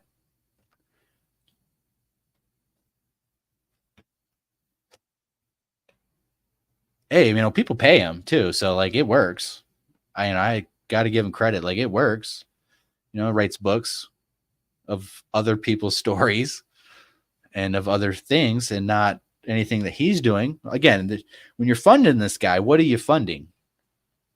You're funding this dude in his own house, I'm guessing, talking and telling you stories about what other people experienced, if they're true or not, or if they're made up on the spot.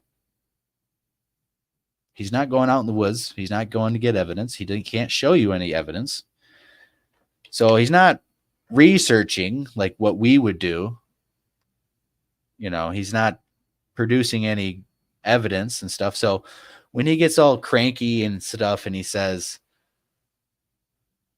you can't compete with me, there's no comparison, he's right. There is no comparison here between this channel and that channel. There's right. What we do are completely separate, totally 100% opposite things. I and James and everyone on this channel, we go out in the woods and we go look for evidence, and we produce evidence that we find and can show people. He tells stories and is a storyteller. That is literally the title. He is a storyteller, right? He's not doing anything else, but telling other people's stories. Some of them might be true. Some of them might be false. Some of them are fibs that he's lying about, talking about. He's storytelling. So that is a big difference, and he was right about that. There's no comparison. I can't compete with him. I don't do that. Why would I sit on here and tell you guys stories when I try to show you and produce encounters, evidence to show you guys, like, we were out there, this happened, and we're trying to prove it to you guys. Now, maybe we always don't capture it on stuff in the moment, but you do know that we do capture evidence, and we do, when we get lucky and stuff, we do get stuff and we produce it, and we are pretty consistent. And we've done that in a lot of spots and in Florida. So that's the biggest difference right there between my channel and his channel. And maybe it should be the real reason why he would be upset. I mean, he's to me, hey, he can do his thing. I got no hard feelings. He's just storytelling. It don't bother me none. It's just, it's just stories. It's not the truth. It's made up. It's not worth anything, like what value can come from that guy? He's going to tell me about Dogman and Bigfoot and all this. And from what? The stories that he's been told from other people or he's read and stuff. I mean, you can get so far and do all that, but I like firsthand experience. I like doing that, especially people who go out there and do that. So him getting all angry and ripping on everyone for, can't compete in him, he's doing this and that. Like, he don't do anything. So I'm not sure why he likes to brag and act like he's doing like all this workload to gather these stories and to talk to people on the phone. And I just walked 24 miles to get to my research spot. And then we walked, I don't know how many miles we walked today and last night. We didn't walk that much last night, but today we walked some. We were walking for a couple hours nonstop. So we were out there for a couple hours. So That's why I literally don't even care if he rants and raves and talks all this mad shit, because it don't bother me none. Like it's like,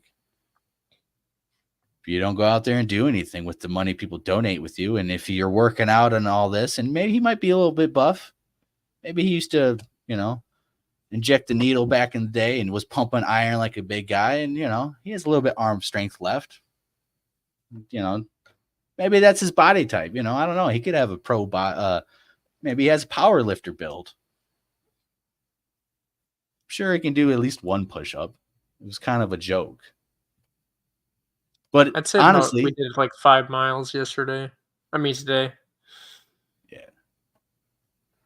And it's like, okay, so hey, if he wants to, supposedly show this, or he can do this or whatever, let's get into some of this other stuff, because the last video I guess I have, because and just that team was incredible, man. They were just phenomenal. Yeah. Larry Allen, he set the 225 bench record. Yep. And I actually tried to break it. He had hit 42 times. Dang. And I did it 39, and I never could do it. And then the other day I was in there with Anthony. What was it, 3 weeks ago? 2 weeks ago. Mm-hmm. And I did it 43. Did you really? Yeah, absolutely. Wow. 43. And didn't want to post it on anything, because my wife would have killed me, because she thinks that I'm going to, like, I'm fragile or something. I don't know, like I'm going to hurt myself or something, but I told her, I'm like, I'm pretty strong. I don't really, I had Barton work out with me and Chris Clough. I mean, that's the only thing I did. I called him that. Yeah. I got your message and stuff. Oh, no. I was going to say you got some comments in the chat. Okay. So that was a video I was referencing earlier, where he just tells us. And so, like, the only reason why he didn't post a video is because his wife thought that I don't know. That's the reason. So he's all butthurt because, I pointed that out, and, he can do that, and he can do more, and he can do 1,000 push-ups and whatever the fuck.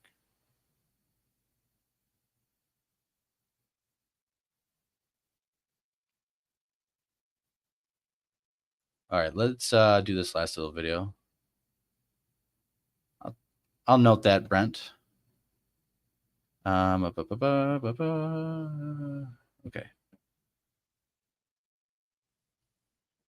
Yeah, the other one is just maybe if it downloads before we're all done, that we might take a look at that video, but I already kind of explained it, so.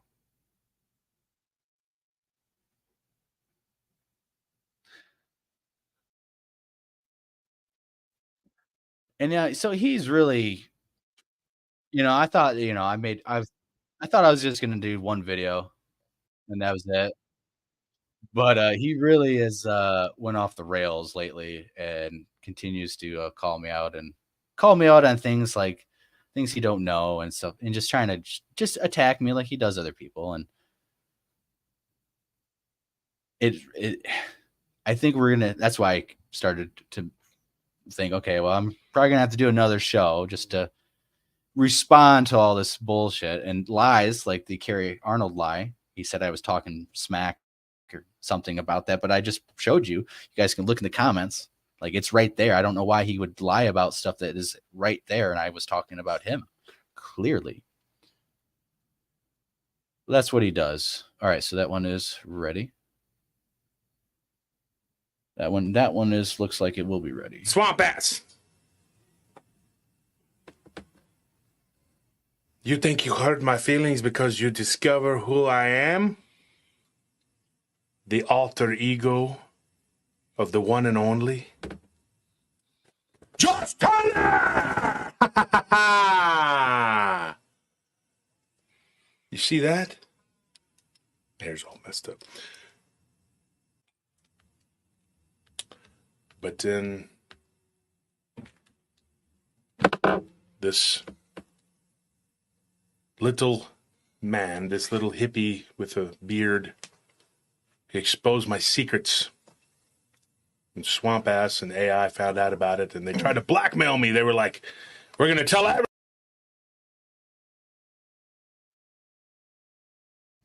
I caught a little bit of this that he I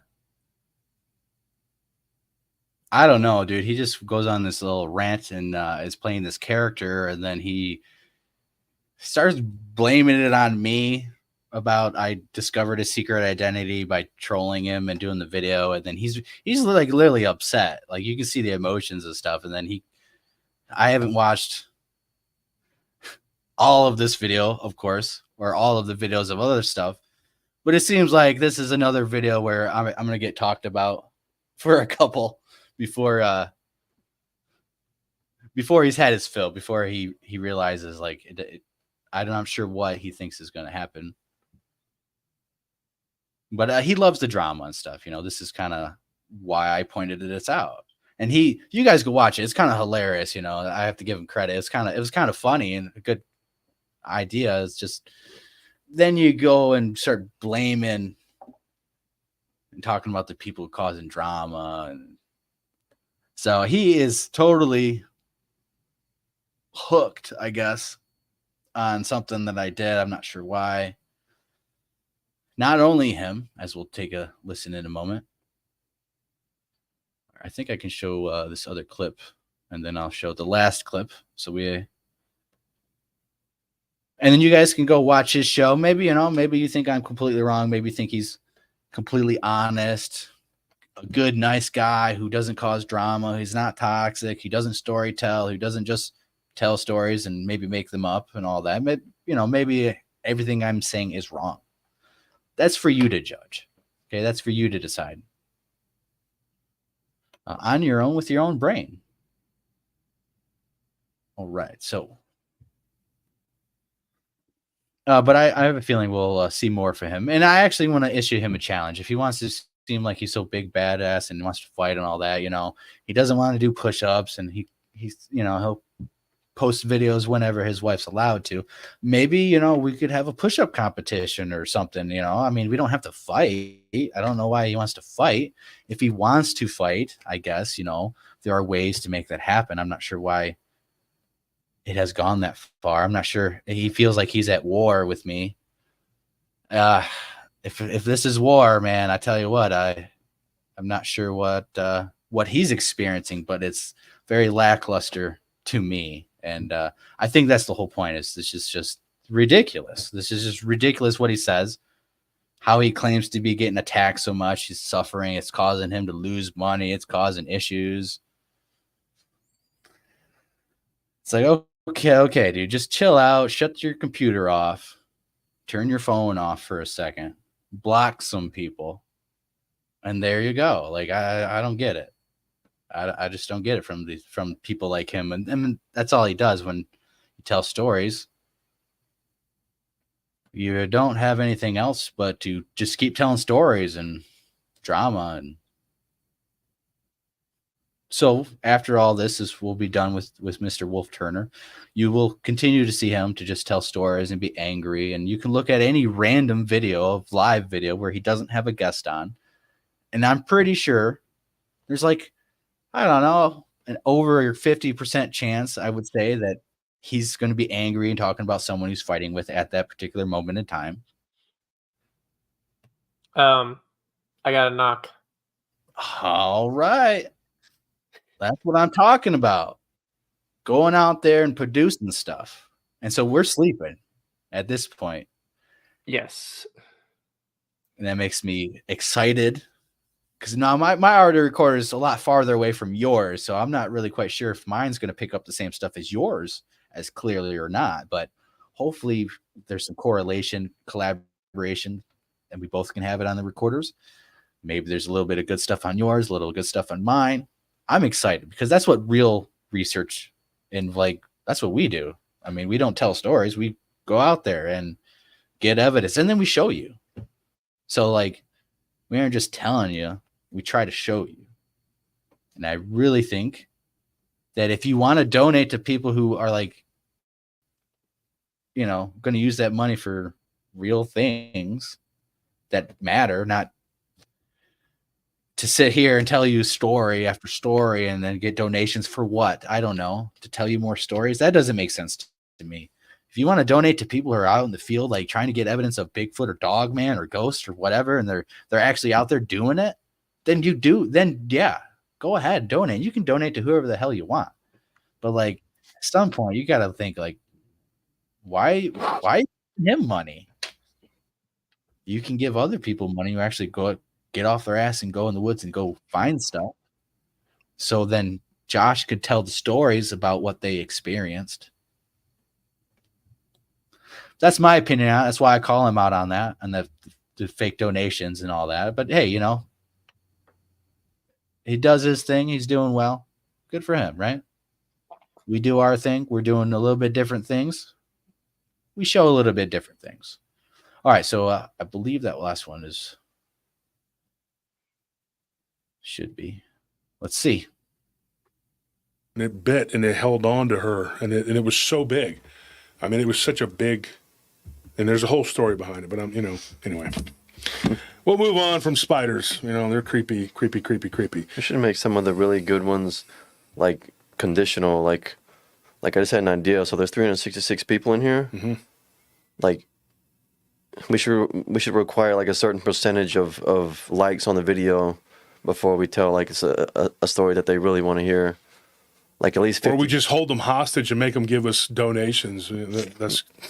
Like, we're not even at 50% like ratio. There's 363 people and 136 likes. I don't want to do that to people, man. Y'all got to hit that like button. Is that? Are we going to start starving? I guess asking for a like is not. That's not like That's not the same as holding stuff hostage for money. I don't think so. No. Yeah, I guess that's not.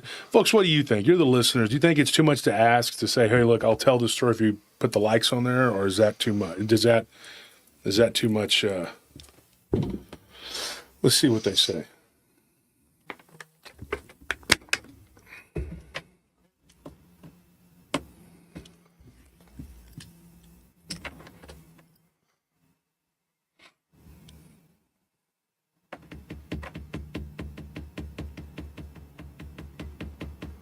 What are they at right now? Are we withholding there, or what are we doing here? We're at 222 likes. Okay. So do we need to make it like a prerequisite? Everybody needs to get a number of likes before we tell people the stories? Or well, I mean, like, what are we doing? I don't know. Maybe like you can just. I'm just talking about for the future, like. But okay, so we saw like in the here and now, like we don't have to do that, but we saw that it worked. Like instantaneously, we went from 135 to like 200 likes. Wow. But so what is it about the like thing that people they're just. Maybe you guys think that's a good idea to withhold stories until there's more likes in this damn chat. Hey, when you're a big channel like that and you can hold people hostage because they want to see the content that you're viewing, then, I guess you can do that. And it seems like a good idea. To be fair, Josh didn't come up with that idea. It was his partner, Andrew, or whatever. His nephew. It sounds like greed to me. It sounds like, what? Why are you complaining? They ain't got enough likes and stuff all the time and this and that. And that's just the same shit. It's like they're complaining about their successful channel not getting enough likes, and then we need to hold out in stories to get the more likes. Why I don't understand why people aren't liking it. We only have not even 50% likes. You're allowed to do and operate your channel how you want to, and you treat the people who are subscribed to you in any way you want to. I am just shocked that people listen to this guy and the fibbing and the stories and the bullshit and all the reasoning for why you give him money and why it makes sense to people instead of the opposite. Like, this is kind of dumb. Seems like a money-making operation to tell stories. But hey, that's what hey, it's YouTube, man. He's making his own content. So like, hey, he's allowed to do that and stuff. But I don't know why he gets so upset when other people call him out for telling stories and lying and fibbing about stuff and then being greedy and showing you clips that, maybe I'm wrong. You guys decide. I showed you the clips. I make little funny pictures and stuff because it's what I'm thinking at the time and kind of my view a little bit. You guys are listening to what he is saying. You guys can decide and whether or not where your opinion lies. Maybe it's nowhere near mine. Maybe it's nowhere near on his side either. I'm not forcing anyone to believe or listen or anything like that. You just go listen to him. That's literally all I've ever said is just go listen to these people and use your brain and try to figure out if people are telling this truth, they're lying, it's fantasy, it's storytelling bullshit, if it's hoax. I mean, we've done a few of these shows and gave the reasons why we do this. It's not just I'm being mean and attacking people because I'm attacking people who disagree with me. No, I show the reason why I believe that they're lying or they're hoaxing or they're fibbing or any number of reasons. And I explain to you that. It's up to you to decide. So when he says that I'm a troll channel, I don't, you don't judge a book by its cover. You open it up and you read the contents of its character. And sometimes the contents of the character can be really good. That book cover can look like shit, but inside those pages are magic. It can be the opposite. You can have a nice, bright, shiny cover with beautiful words. But when you open it up, it's rotten to the core. So that's all I want people to do. Don't base your opinions off face value and what people are saying on these channels and these stories and stuff. You guys need to dive a little bit deeper, and that's what we're at. There's too many people lying and just telling fantasies. Taking a picture of a bush. There's Bigfoot in there. I mean, Josh is this wolf guy. He's not new. He's just a toxic individual who's been doing this for a long time. And it ranks right up there with the hoaxing, the lying, the fantasy, the storytelling, and just being toxic nonstop and being greedy and getting money. Hey, he's got some business, good for him. But when you say stuff and you threaten to have a paywall because of war and drama that other YouTubers are causing you,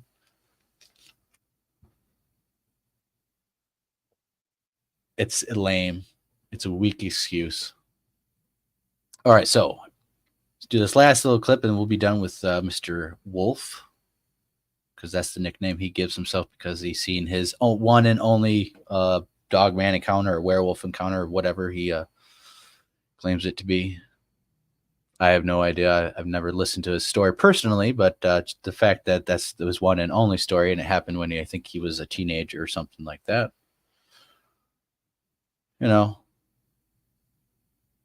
I'm not saying it didn't happen to him. I'm just saying that's all he does is tell stories and lie and get money. And just toxic. Any random show, he'll be toxic in it.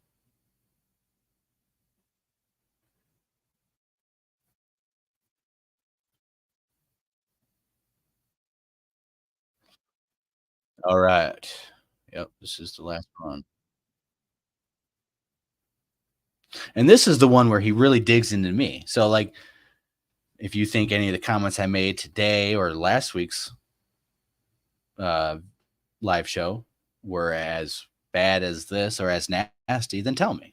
I would like to hear your guys' opinion on that. Do you think it is the same, or do you think he's a little bit more heated in this exchange? And I mean, he's just insulting me personally. He's not really able to show anything like I did to him. So let's get your opinions on this.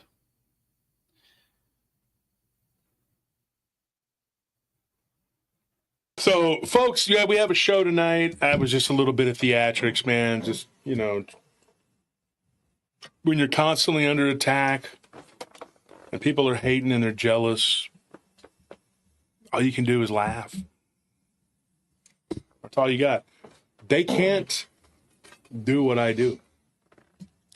You know, Yeah. the latest round was D-Dead talking about, oh, I was wondering when the rest of the community would catch on to luchador, whatever. He called me a luchador.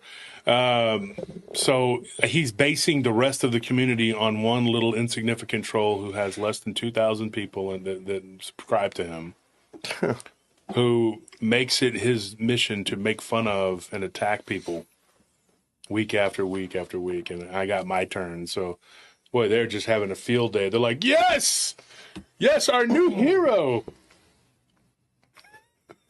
I don't get the big beard thing either. Like, if you're, I don't know what it is with these fat, soft doughboys, like these doughy dudes that are just, they have no muscle mass on them.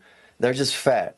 Like, if you put your finger on any point in their body and you took it away, you would see an indentation, and it would be like jelly. It'd be like jello.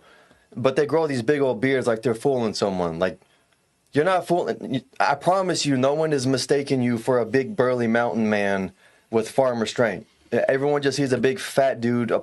Imagine Pillsbury Doughboy with a beard. You're not tough. You're not intimidating. You're just fat and soft, and you have a big beard. Well, actually, the big beard doesn't hide your fatness. It doesn't make you like. It doesn't make you look rugged either. It's like skinny people who cover their arms in tattoos. It doesn't hide your scrawniness. You still look like you just crawled out of a concentration camp, or like when skinny, like really skinny people or like really fat people, when they wear like really baggy clothes, it's not hiding your shape.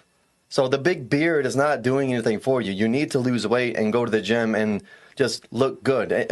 Why don't you actually take care of yourself instead of just growing a big burly beard? A beard doesn't make you a man. You're still a fat, soft doughboy. It's all you are. No one respects that. Well, anything that weighs more than a spoon, I think they can't. But the dude that attacked me, that they're all jumping in with, I think his whole thing was just jealousy. I mean, he talked about my jewelry, he talked about me being tough and whatever, and just, you know, he went all in on this. And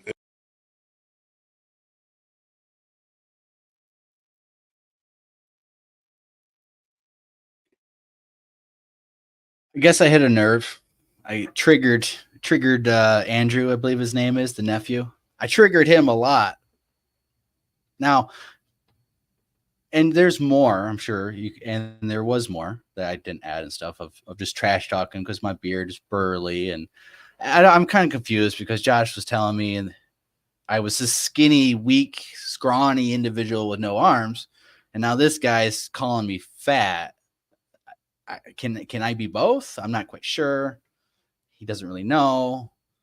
You know, either I triggered a nerve or something in him that happened to him came out and he feels the way he does. I mean, I'm not sure why they are that butthurt over just the things I just did today. Just showed some clips, gave my opinion, showed you what he said and said, and think it's bullshit. That's about it. It's upset them so much that they need to try to degrade me because I have a bigger beard than them, I guess. Because I don't know, I'm skinny or I'm big. I'm not sure. I don't know. I don't know. Then, you know, they make fun of me because I did my little short. I did 25 push-ups in the little short. And I was talking about doing 100 push-ups a day. I did 100 push-ups a day in the month of June last year. And now consistently, I'm banging out 100 push-ups every other day, every 3 days, every 4 days, once a week. So, you know, if they want to do some videos of, you know, push-ups and competitions and, hey, let's do a live show. You know, how many push-ups can we do in a live show? I think we talked about that one time. I actually did a live stream where I did 100 push-ups on the live stream last year.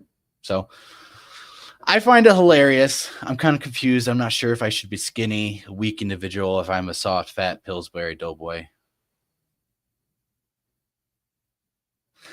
So that's the difference, you know, when I point out stuff from people, from what people say and show things, I'm not attacking them directly in the sort of way that we heard from him.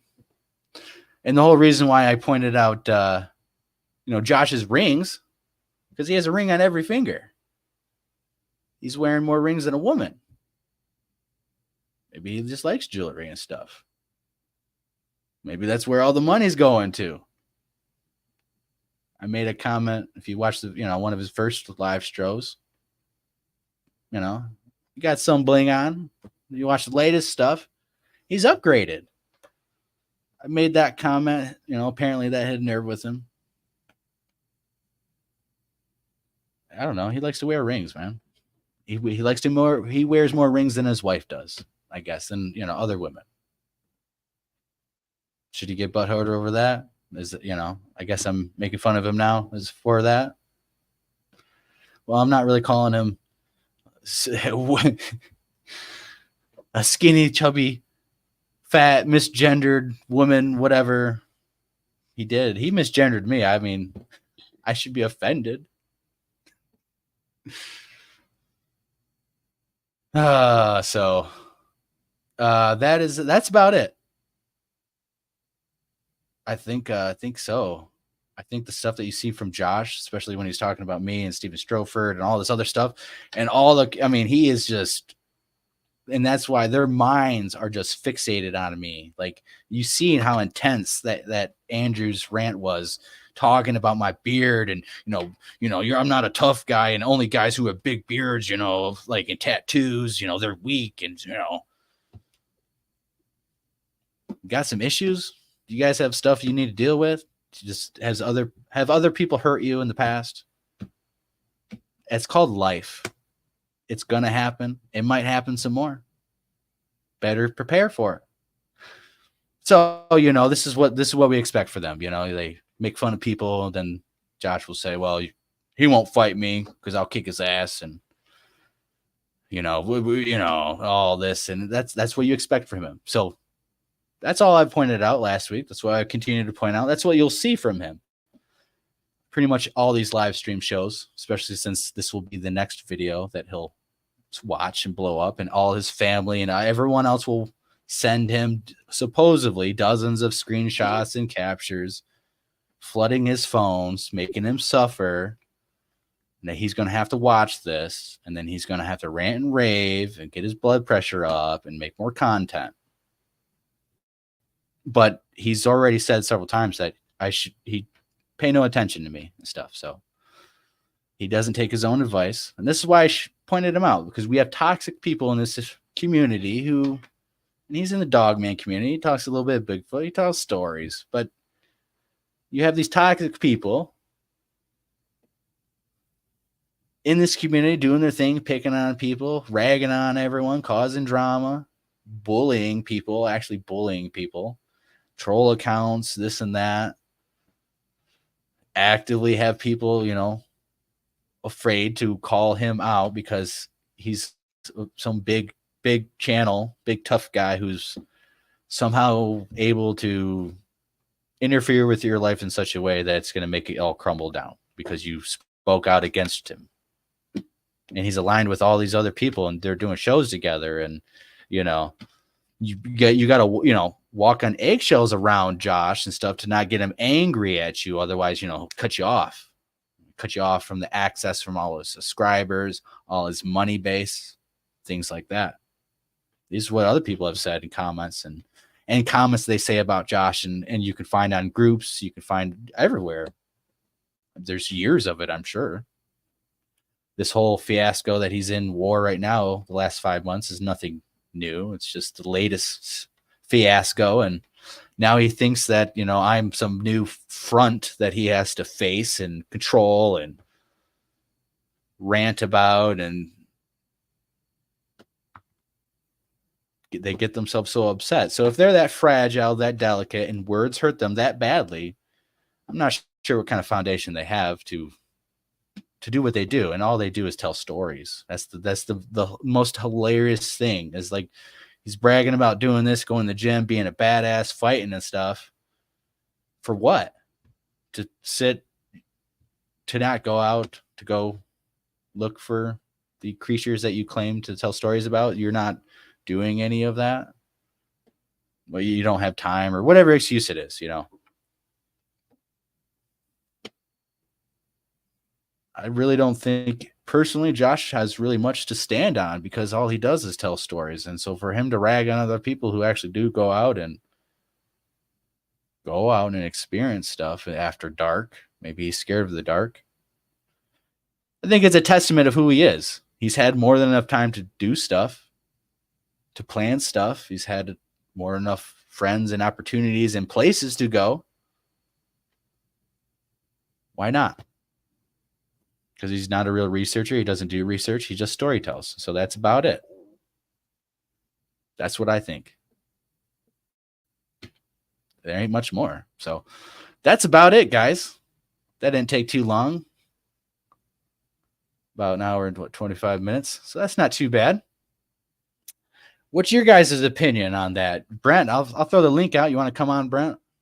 Maybe give your opinion. Your opinion might be different than mine and stuff. I know you like to call me out on stuff that you don't like me doing and stuff, and I respect that and stuff. Might not agree with it, but I respect the feedback and stuff. So if you want to jump on, I'll send the link in the chat. If someone else wants to jump on, if Josh wants to show up, he can show up.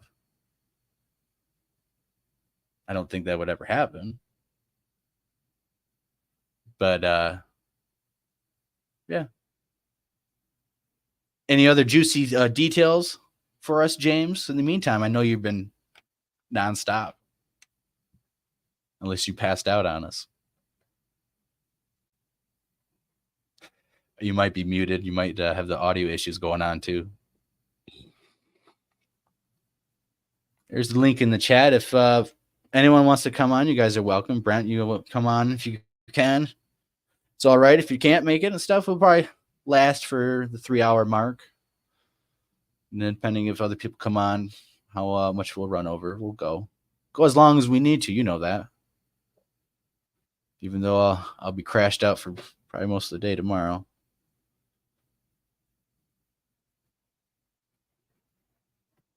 All right, so Sasquatch Secret says, yes, he has an independent studio that I'm guessing he pays for $1,000 a month, plus electricity and plus Wi-Fi to tell stories. I mean, that's the whole kicker, the podcast to tell stories. I mean, maybe that's as good. It's working out for him. It's doing good. He's complaining that he's losing like $1,000 to $2,000 a month. He's losing, and then every time his buddies come on or whatever, they're losing money, and it's not working out for them. They got to really figure out how to make it work to tell stories. I mean, hey, everyone likes a good story, but at some point it's just like, man, it's just,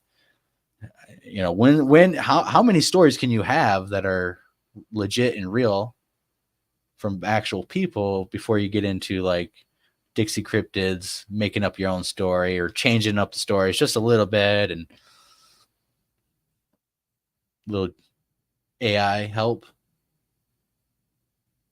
There's only so many stories historically and around the community, right, that we've all heard. But if you're able to just keep producing and producing and producing and producing, how, and yeah, he does have guests and stuff on. So, there does people have the stories from their own mouth and stuff. So, but that's my opinion. He's just basically a toxic storyteller. I mean, that's it. He's a storyteller. And I think that's kind of the only jab I need to stick to him is he's just a storyteller. It's as simple as that. He's just a storyteller.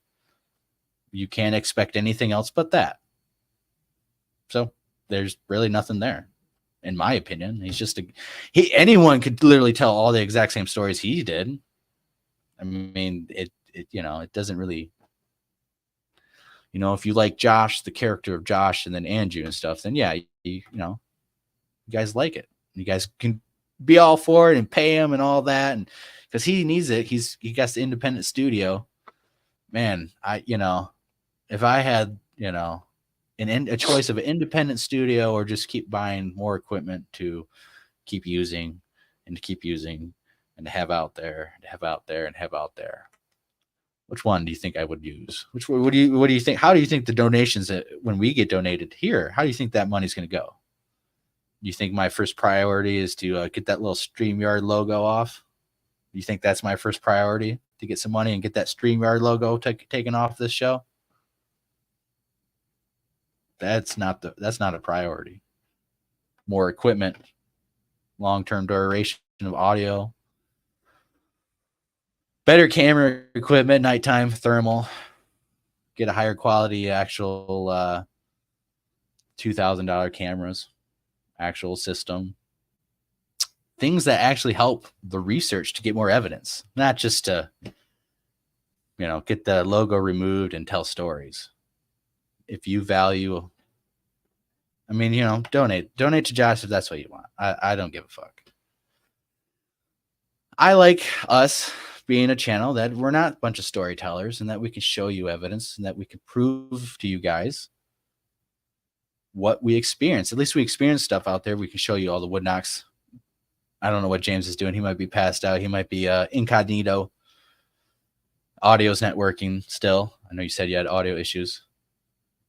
Has a wood knock on the audio recorder. He says there's some breathing on his audio recorder. That's awesome. Now, yes, we don't know exactly what it is, right? So we have to investigate. Could it have been like a raccoon climbing up onto his car and then up to the recorder, and then it sniffed it, and then it didn't touch it, didn't move it, didn't do nothing, and just climbed down and didn't wake up James or nothing. And there's no muddy footprints of anything climbing up the windshield on the back or the front or anything like that. So, yeah, we have to speculate and think, what could it be? Was it some random serial killer out there who just walked up to James's car and was breathing in the audio recorder? We got to think about it. But I do trust James' judgment. If he says it sounds like someone's up at the recorder breathing into it and it's not wind, I trust his judgment. I was in the field with him. We experienced this massive crashing tree sound, or something exploded onto the tree, or the tree exploded. And I trust James when he hears different sounds out there, because he does hear it. I might not hear it. He'll hear it. If he doesn't hear something, I might hear something. We've shown it on the audio at the very beginning of the show that we are hearing stuff out there. We are experiencing stuff out there. We did get 37, 38 wood knocks last week. Wood knocks and stuff. Now, there's not gunshots and stuff. And the echoes are different. And there's multiple ones. There's triplets, there's double knocks, and the echoes signatures are a little bit different. Because the strength, in my opinion, my belief, it is, the power levels of the different knocks, especially when it's the doubles and the triples, and you can have them side by side, and they're not a minute or 2 minutes or 3 minutes away, at different distances. When it's knock, knock, and the signature looks slightly different, it's not a gunshot, because gunshots should be very similar. And if you have an echoing gunshot and another echoing gunshot, it's going to reverberate an echo, causing an echo, right? So there should be two echoes, and so there should be other stuff going on. I do have audio of gunshots next to gun ranges and stuff. So in my opinion, I don't think it's gunshots. I don't think it's gunshots at all. And I believe that different distances the creature was at, different levels of where it was at, and the vocalization in that audio clip where it vocalizes and knocks. And then the very first reason why I walked over to this other area was because I heard a knock, then a vocal. So in my humble opinion and my thoughts and what we've been doing in this area for a while is that, it is activity that has been reported there. It's this Bigfoot activity, Sasquatch stuff. The Sasquatch stuff. The more we go there, we're going to get it. We're already getting stuff, and I don't have all the donations. We don't have all the equipment and stuff like that. So what I am saying, and what I don't understand about what other people have done, is when they get equipment, they don't get stuff somehow. Well, we're going to have audio out there all week long, running 24/7, nonstop, 365 days a year. We're going to have multiple ones of that going. And, if there was enough donations coming in, we could have multiple different ones in multiple different spots across the state. It's a lot of work on our end to go through the audio and upload, just even uploading and transferring it and all that. But it's definitely something I want to do, be able to do. And we probably need actually more group members, more people to help view the audio, look at the audio, listen to it. Because it will be a lot of research, a lot of data and stuff. And I think it's definitely going to be a lot more than what me and James and Tyler and the rest of the Lost Cryptids can do. I don't think if we get nonstop every single day, I mean, there's physically not enough time. If you record all night, every single night, all year, for you to physically listen to all that. Now you can look through all the spectrogram and stuff and look through all that, and it cuts it down drastically. But we will need people to listen to audio too, because sometimes you hear stuff that might not look on the spectrogram as well. There's some stuff that is in the very background of the spectrogram, but if you're wearing some good headphones and you have good stuff, you can hear it. But it's not, not.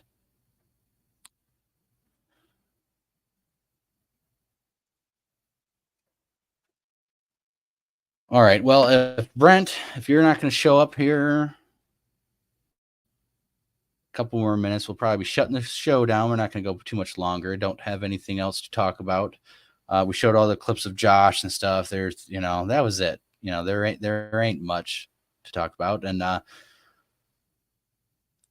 lot of more content coming out. Is going to be more focused on the stuff that we did this weekend, last weekend, some of the solo expedition stuff, some of the content that we've been holding on to that hasn't come out. We've released evidence and photographs. I'm putting together the videos, so we're going to have a little bit more, I would say, outings and stuff. They're not going to be documentaries or anything, but it's just going to be an outing, solo outings. Early in the show, James was talking about we were in this area previously with the crew, and I have video about that. I'll show putting that together. And then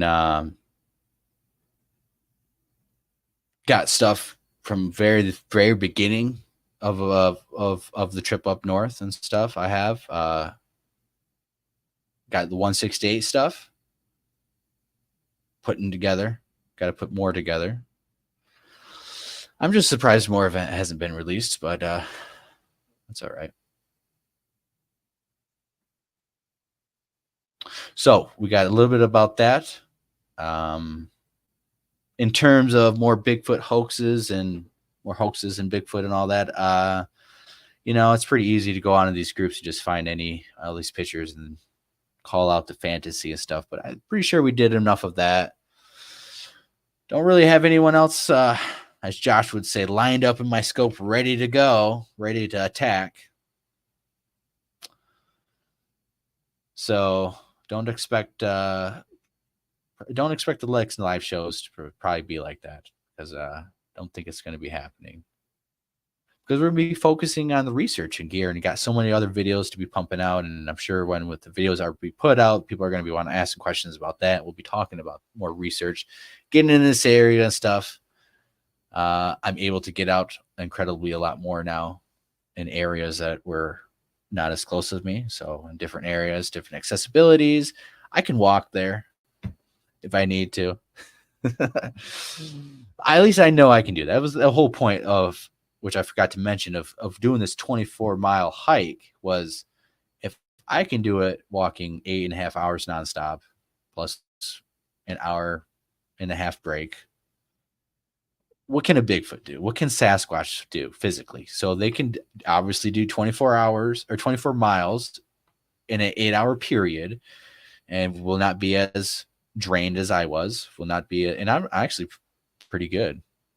And James can attest to this. We walked a couple more miles and stuff, so I wasn't broken down, needing a wheelchair. But so what can a Sasquatch do? If I'm able to do that physically in an 8-hour period in one nightfall, so Sasquatch, a group of Sasquatch could theoretically move 24 miles in one night at minimum. At minimum.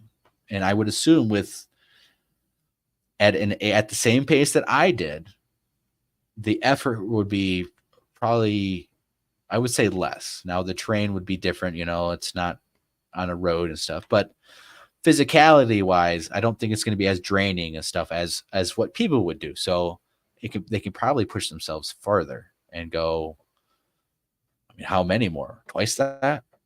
If they push themselves, go 50 miles, go 60 miles, 80 miles. How far? Because, how far can they travel? How far will they travel? And what is the rotation of the migration and stuff? These are all questions and answers, I'm always thinking about. And I kind of wanted to prove to myself, like, hey, I'm able to do it. I've never done it. I've walked 20 miles before. Getting ready for the 168. I walked 20 miles. And so I timed it and figured I could do it and stuff, and then really thought, if I'm able to do this, how far are Sasquatches going? And they must at least go that far, probably twice that, right? And not be as drained and stuff, So it really begs the question, how far they are able to travel, how much population really is there. I believe there's a lot because we're getting consistent activity in a lot of different areas when we go there. It doesn't always happen. Actually, we were under a little bit of a dry spell, I would think a little bit. But then when you least expect it, I was telling James too, it's like when you least expect it, something crazy happens. That's kind of what happened today. That is what happened today. We turned around and that was it. I heard you coughing, James. Are you there? Are you alive? Can you give us an update? Did you find any other piece of audio evidence? I know you sent me a clip of something on Facebook. I haven't took a look at, but we'll get all the stuff that James has clipped up, put on the YouTube, and all the stuff I have put up, clipped up, and put on the YouTube for you guys to watch. So we'll be making a lot more videos instead of doing the main, showing all the stuff on live stream and stuff. So appreciate everyone in chat. I see Brent won't be able to make it and stuff, so it's okay.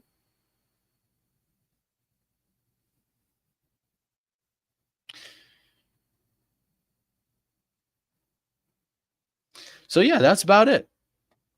And I feel pretty good about it, actually. I feel pretty good I feel pretty confident that, we're going to keep getting to some pretty good, some crazy situations, man.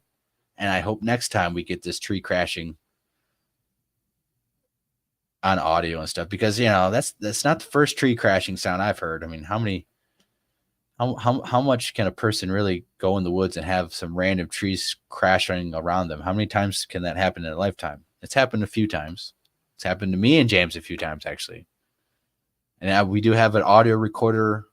You can watch it. It's an older video. It's actually a documentary style video. Is the something like the Lost Cryptids expedition into Waterloo. I think there's part 1. There might be a part 2. But towards the end and stuff, when I show evidence and talk about the stuff that James experienced and other people experienced, there is an audio recording of me sleeping. The full clip is I set up the audio recorder. I'm on my phone. You can hear it, and then I pass out. Shortly after that, you hear this crashing of a smaller tree than what we heard crash, and then I kind of snort and move around, and you hear me, and then you hear my breathing go back into sleeping. So you can hear my breathing change from I'm sleeping to I react to it, but I don't wake up, and I continue to sleep. And this was the very end of the night. I'm the last person in bed going to sleep.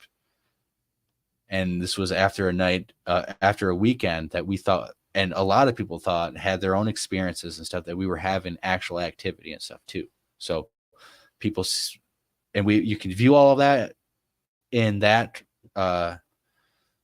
documentary style video. And then towards that same time period, we did live shows and had James on, other members at the time on, and talk about what we encountered that night, and show off any evidence and stuff in those documentaries too.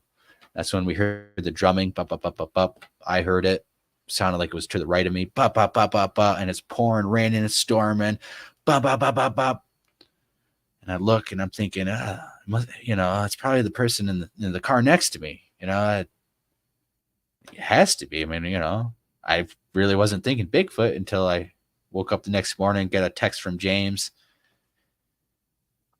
About 30 minutes after I heard the drumming, James is like, "Do you hear that drumming noise?" And then when I talked to him explaining, I'm hearing some audio from James. I heard it to the right of me. He heard it up a hill, completely different direction on the other by him. So I wasn't the dude next to me in the car. And other people said they'd seen a silhouette of a person running next to the car, running back and hearing the footsteps, and it wasn't a person doing it. And they were parked away from other people, and there wasn't really people to run back to the car this way to go anywhere. I believe another person, when it started to rain, he turned the lights of his vehicle on and said he seen, as they were leaving, he said, "At first I thought it was a person, it was running away from the headlights." And he said, didn't really think about it other than it was weird. And then of course, when he told us and told me about it, I'm thinking, it's raining, pouring down rain. There was no one trying to hide from your headlights. Like, that doesn't even make sense, So they seen something humanoid trying to hide from the car lights, the truck lights, as it was moving. It was in some bushes too. That's why I was like, there was no one in the bushes trying to hide and squat and take a piss when it's torrential downpour, trying to hide from you. And there was a couple things that happened. So you guys can look at that real evidence that we present from when we actually go out and do stuff, because that's what we do on this channel. That's what we're kind of about. Just because we've done a lot of live shows lately and have not put a lot of videos out as content doesn't mean there's stuff out in the back burner waiting to go. So I think the miscategorization of other people who view the, I guess, last few dozen, 14 live streams, have been calling out trolls and hoaxers, fantasy people who are just bonkers out of their mind, storytellers who are lying to your face, and all across the spectrum of things. So definitely think that if you guys have been watching this and listening and stuff, you know the difference and stuff. And if you've been long enough on this channel and have been around since we were on the 168, I think you guys know that we are trying to go out there and do what we say. And when we're given the opportunity, we step up and we do it. And we don't give excuses of it's whatever. No, it's okay. Now it's time to, I want to try to get this evidence. Okay, now it's time to go, to have the opportunity. So step up and do it. And that's why, and other people might say, you're taking it too seriously. You got to chill back. It's like, well, I do take it seriously when I'm out there because I am hyper focused to try to get something. Yeah.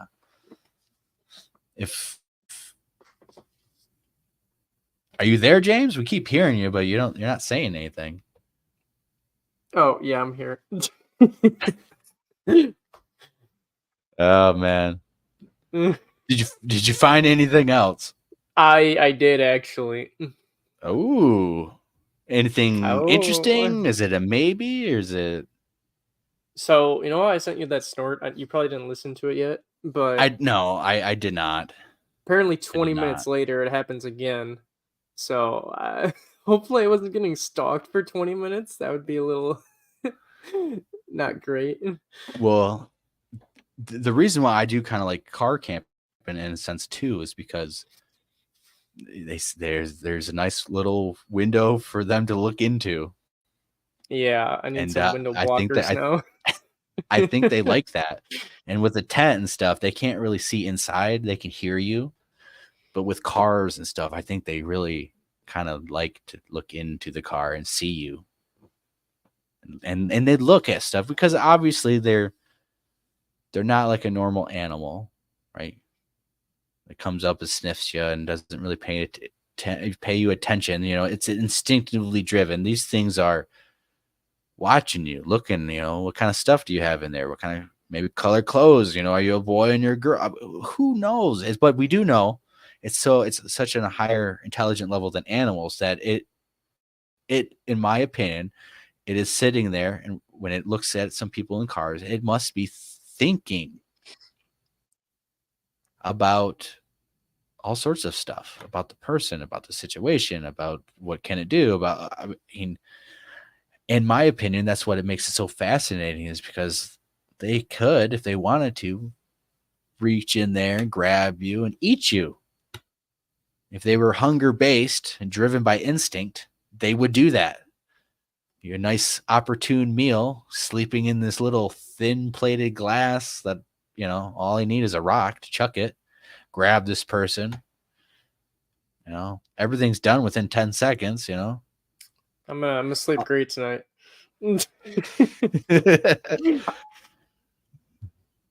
Meanwhile, you're fucking knuckled up against the wood structure with some. I'm laying on the ground. I'm laying on a tarp folded over me as a sleeping bag with some Mylar blankets folded over, inside of that folded over me. Of course, I have my coat and gear on, but I mean, yeah, you get sketched out. I mean, yeah, I'm not going to lie and say I was, you know, I didn't have any bad thoughts or scary thoughts. No, I mean, I'm out there alone and I have some thoughts of, you know, what a Sasquatch could come up and do to me if it really wanted to. Yeah. But then, you know, you just calm down, you stoke the fire, and you listen to what's really going on. And I always say, you know, if they really wanted us, it was going to happen. And I'm probably not going to be able to do anything about it, right? So my experiences and our experiences together, and all of them have always shown me, at least we've been lucky, that it's not been so aggressive, right? It's never been, only the one time that I got yelled at by the male that I really did think that was kind of aggressive and it could have been a bad situation. But all the other times, even if we had big rocks thrown in our, not at us, but in different places that make a lot of sound, I've never had the feeling like, you know, I'm about to die. You know, this is not a safe situation. And, you know, these things are aggressive. These things, you know, are going to kill us. These, you know, it's not safe to do this. I think they're very intelligent, highly curious, and very thoughtful of how a person reacts to what they do out there. You know, normal people might get scared out of the woods hearing a tree crash over. Me and James walked to the tree getting crashed over. Obviously, a Sasquatch is going to sit back and think, man, these people are a little different. So the interactions and encounters I've personally had, and what me and James have had together, and most of the people during these Lost Cryptids campouts and expeditions and day trips or whatever have been, I would say, not aggressive. People might get scared and stuff, but I have never considered most of the stuff that we've encountered to be aggressive. So that's why I, you know, take a deep breath and you just continue to have fun, enjoy the night, listen. You know, I'm out there camping, kind of testing myself to see if these survival, you know, it's a survival situation. If just a basic tarp, some Mylar blankets is enough to survive and be comfortable in just hovering above freezing. Surprisingly, I learned it was not too bad. Not too bad with a little to put a fire hole. I mean, I woke up, I had to stoke the fire and stuff, but I was not completely freezing like I was thinking I might be facing. But that's the fun and challenging part about going out there and doing this too is, you know, I'm challenging myself. I want to see what I'm capable of. You know, you always see and hear about survival techniques, and you know, I try it out myself too. And I think James and all the members kind of laugh at me and stuff doing this crazy stuff. But it's fun, you know. It's added fun. That's why I kind of like decided to walk 24 miles to the actual site and then go research and do everything on top of that. It's pushing me to be better. I want to be better. You know, a lot of people think like it's obsession and it's seriousness, but I think that's what we need. I think we need people who are like hyper focused and trying to be the best version of they can and get evidence and show the real stuff with integrity. You know, we kind of need like a Kobe Bryant and a Michael Jordan kind of mindset of people's not caring what other people say. If it's a hobby, you're too serious, you know, take a chill pill, but we're just too hyper focused about we're trying to get out there and get the real deal evidence. And we know through our experience that we're at that cusp. You know, we keep getting these little bits and pieces and some good stuff.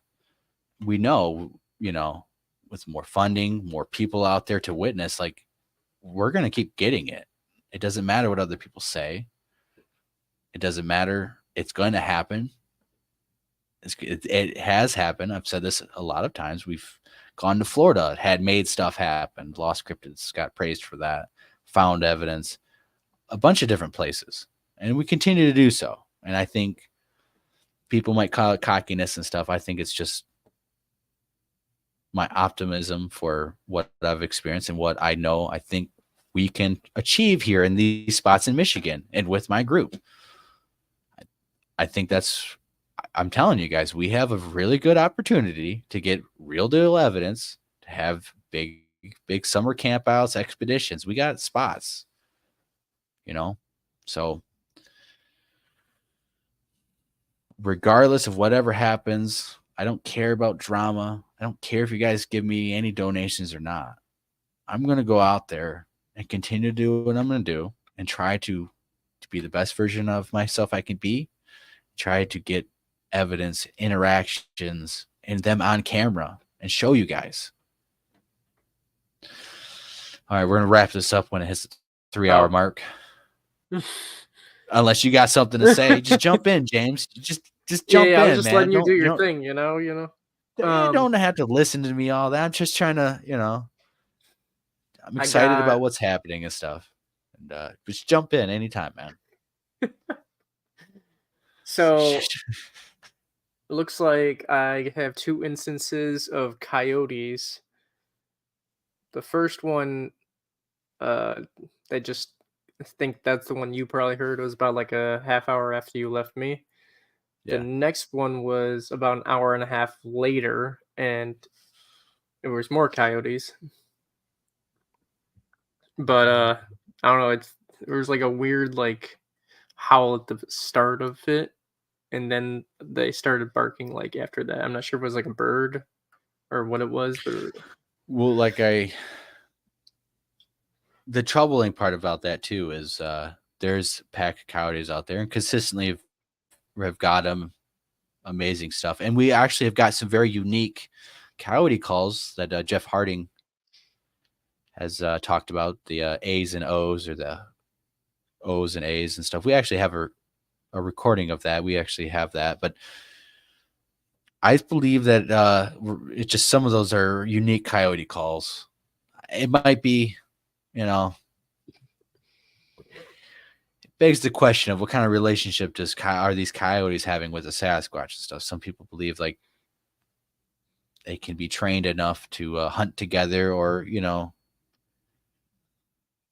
be synced enough that they are mutually using each other for their each benefits and stuff. So I'm not sure what's going on there. But another thing is like, you know, these creatures out there, you know, they must eat a lot of food, but, you know, they're not like preying on everything and being mindless and just devouring every single thing and every single animal on site either. So I think there's so much more mystery to it about what they're actually eating and what they're actually doing, because what we're thinking is like, well, he has to eat as much as a bear does each and every day, and that's a lot of meat. And but if you look at the environment, especially some of the environments where it's not in the middle of the wilderness, some mountain range, like there's so much an abundance of food, and like it doesn't seem like there's any. If you go into an area and you've seen the same kind of coyotes and animals and stuff, like there's no decimation of it. I mean, we do hear stories about sometimes where supposedly Sasquatches move into an area and then all the animals run away or get killed off, and there's seems to be changes and stuff. But in my experience, I'm having a little trouble finding the impact to the environment that Sasquatch is doing through eating and all of that. So it just begs the question, how are they surviving? Where are they sleeping? Are they underground? Do they live underground? And in the swamps, yeah. I don't know. So anything else, James? Any last? Yep. I got barred owl as well. As I heard, there's a couple barred owls on my recorder, as well as a lot of birds, lots of birds. Those ones we were hearing cranes. I'm thinking the sandhill cranes. Yeah, sandhill cranes, and there was a lot of geese out there flying. And I also got 4 knocks. 4 knocks. Nice. Yeah, they all. I think a couple were in the distance, and then 2 were like relatively close. And then I got 1 that's like maybe. So I got 4 that I know for a fact are probably knocks, and then 1 that's like a maybe.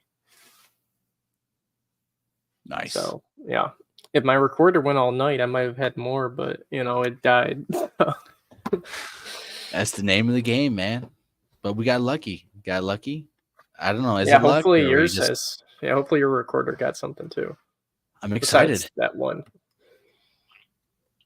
I'm excited. Yeah, I'm excited. That it gives me a lot more hope. This morning and stuff, Yeah.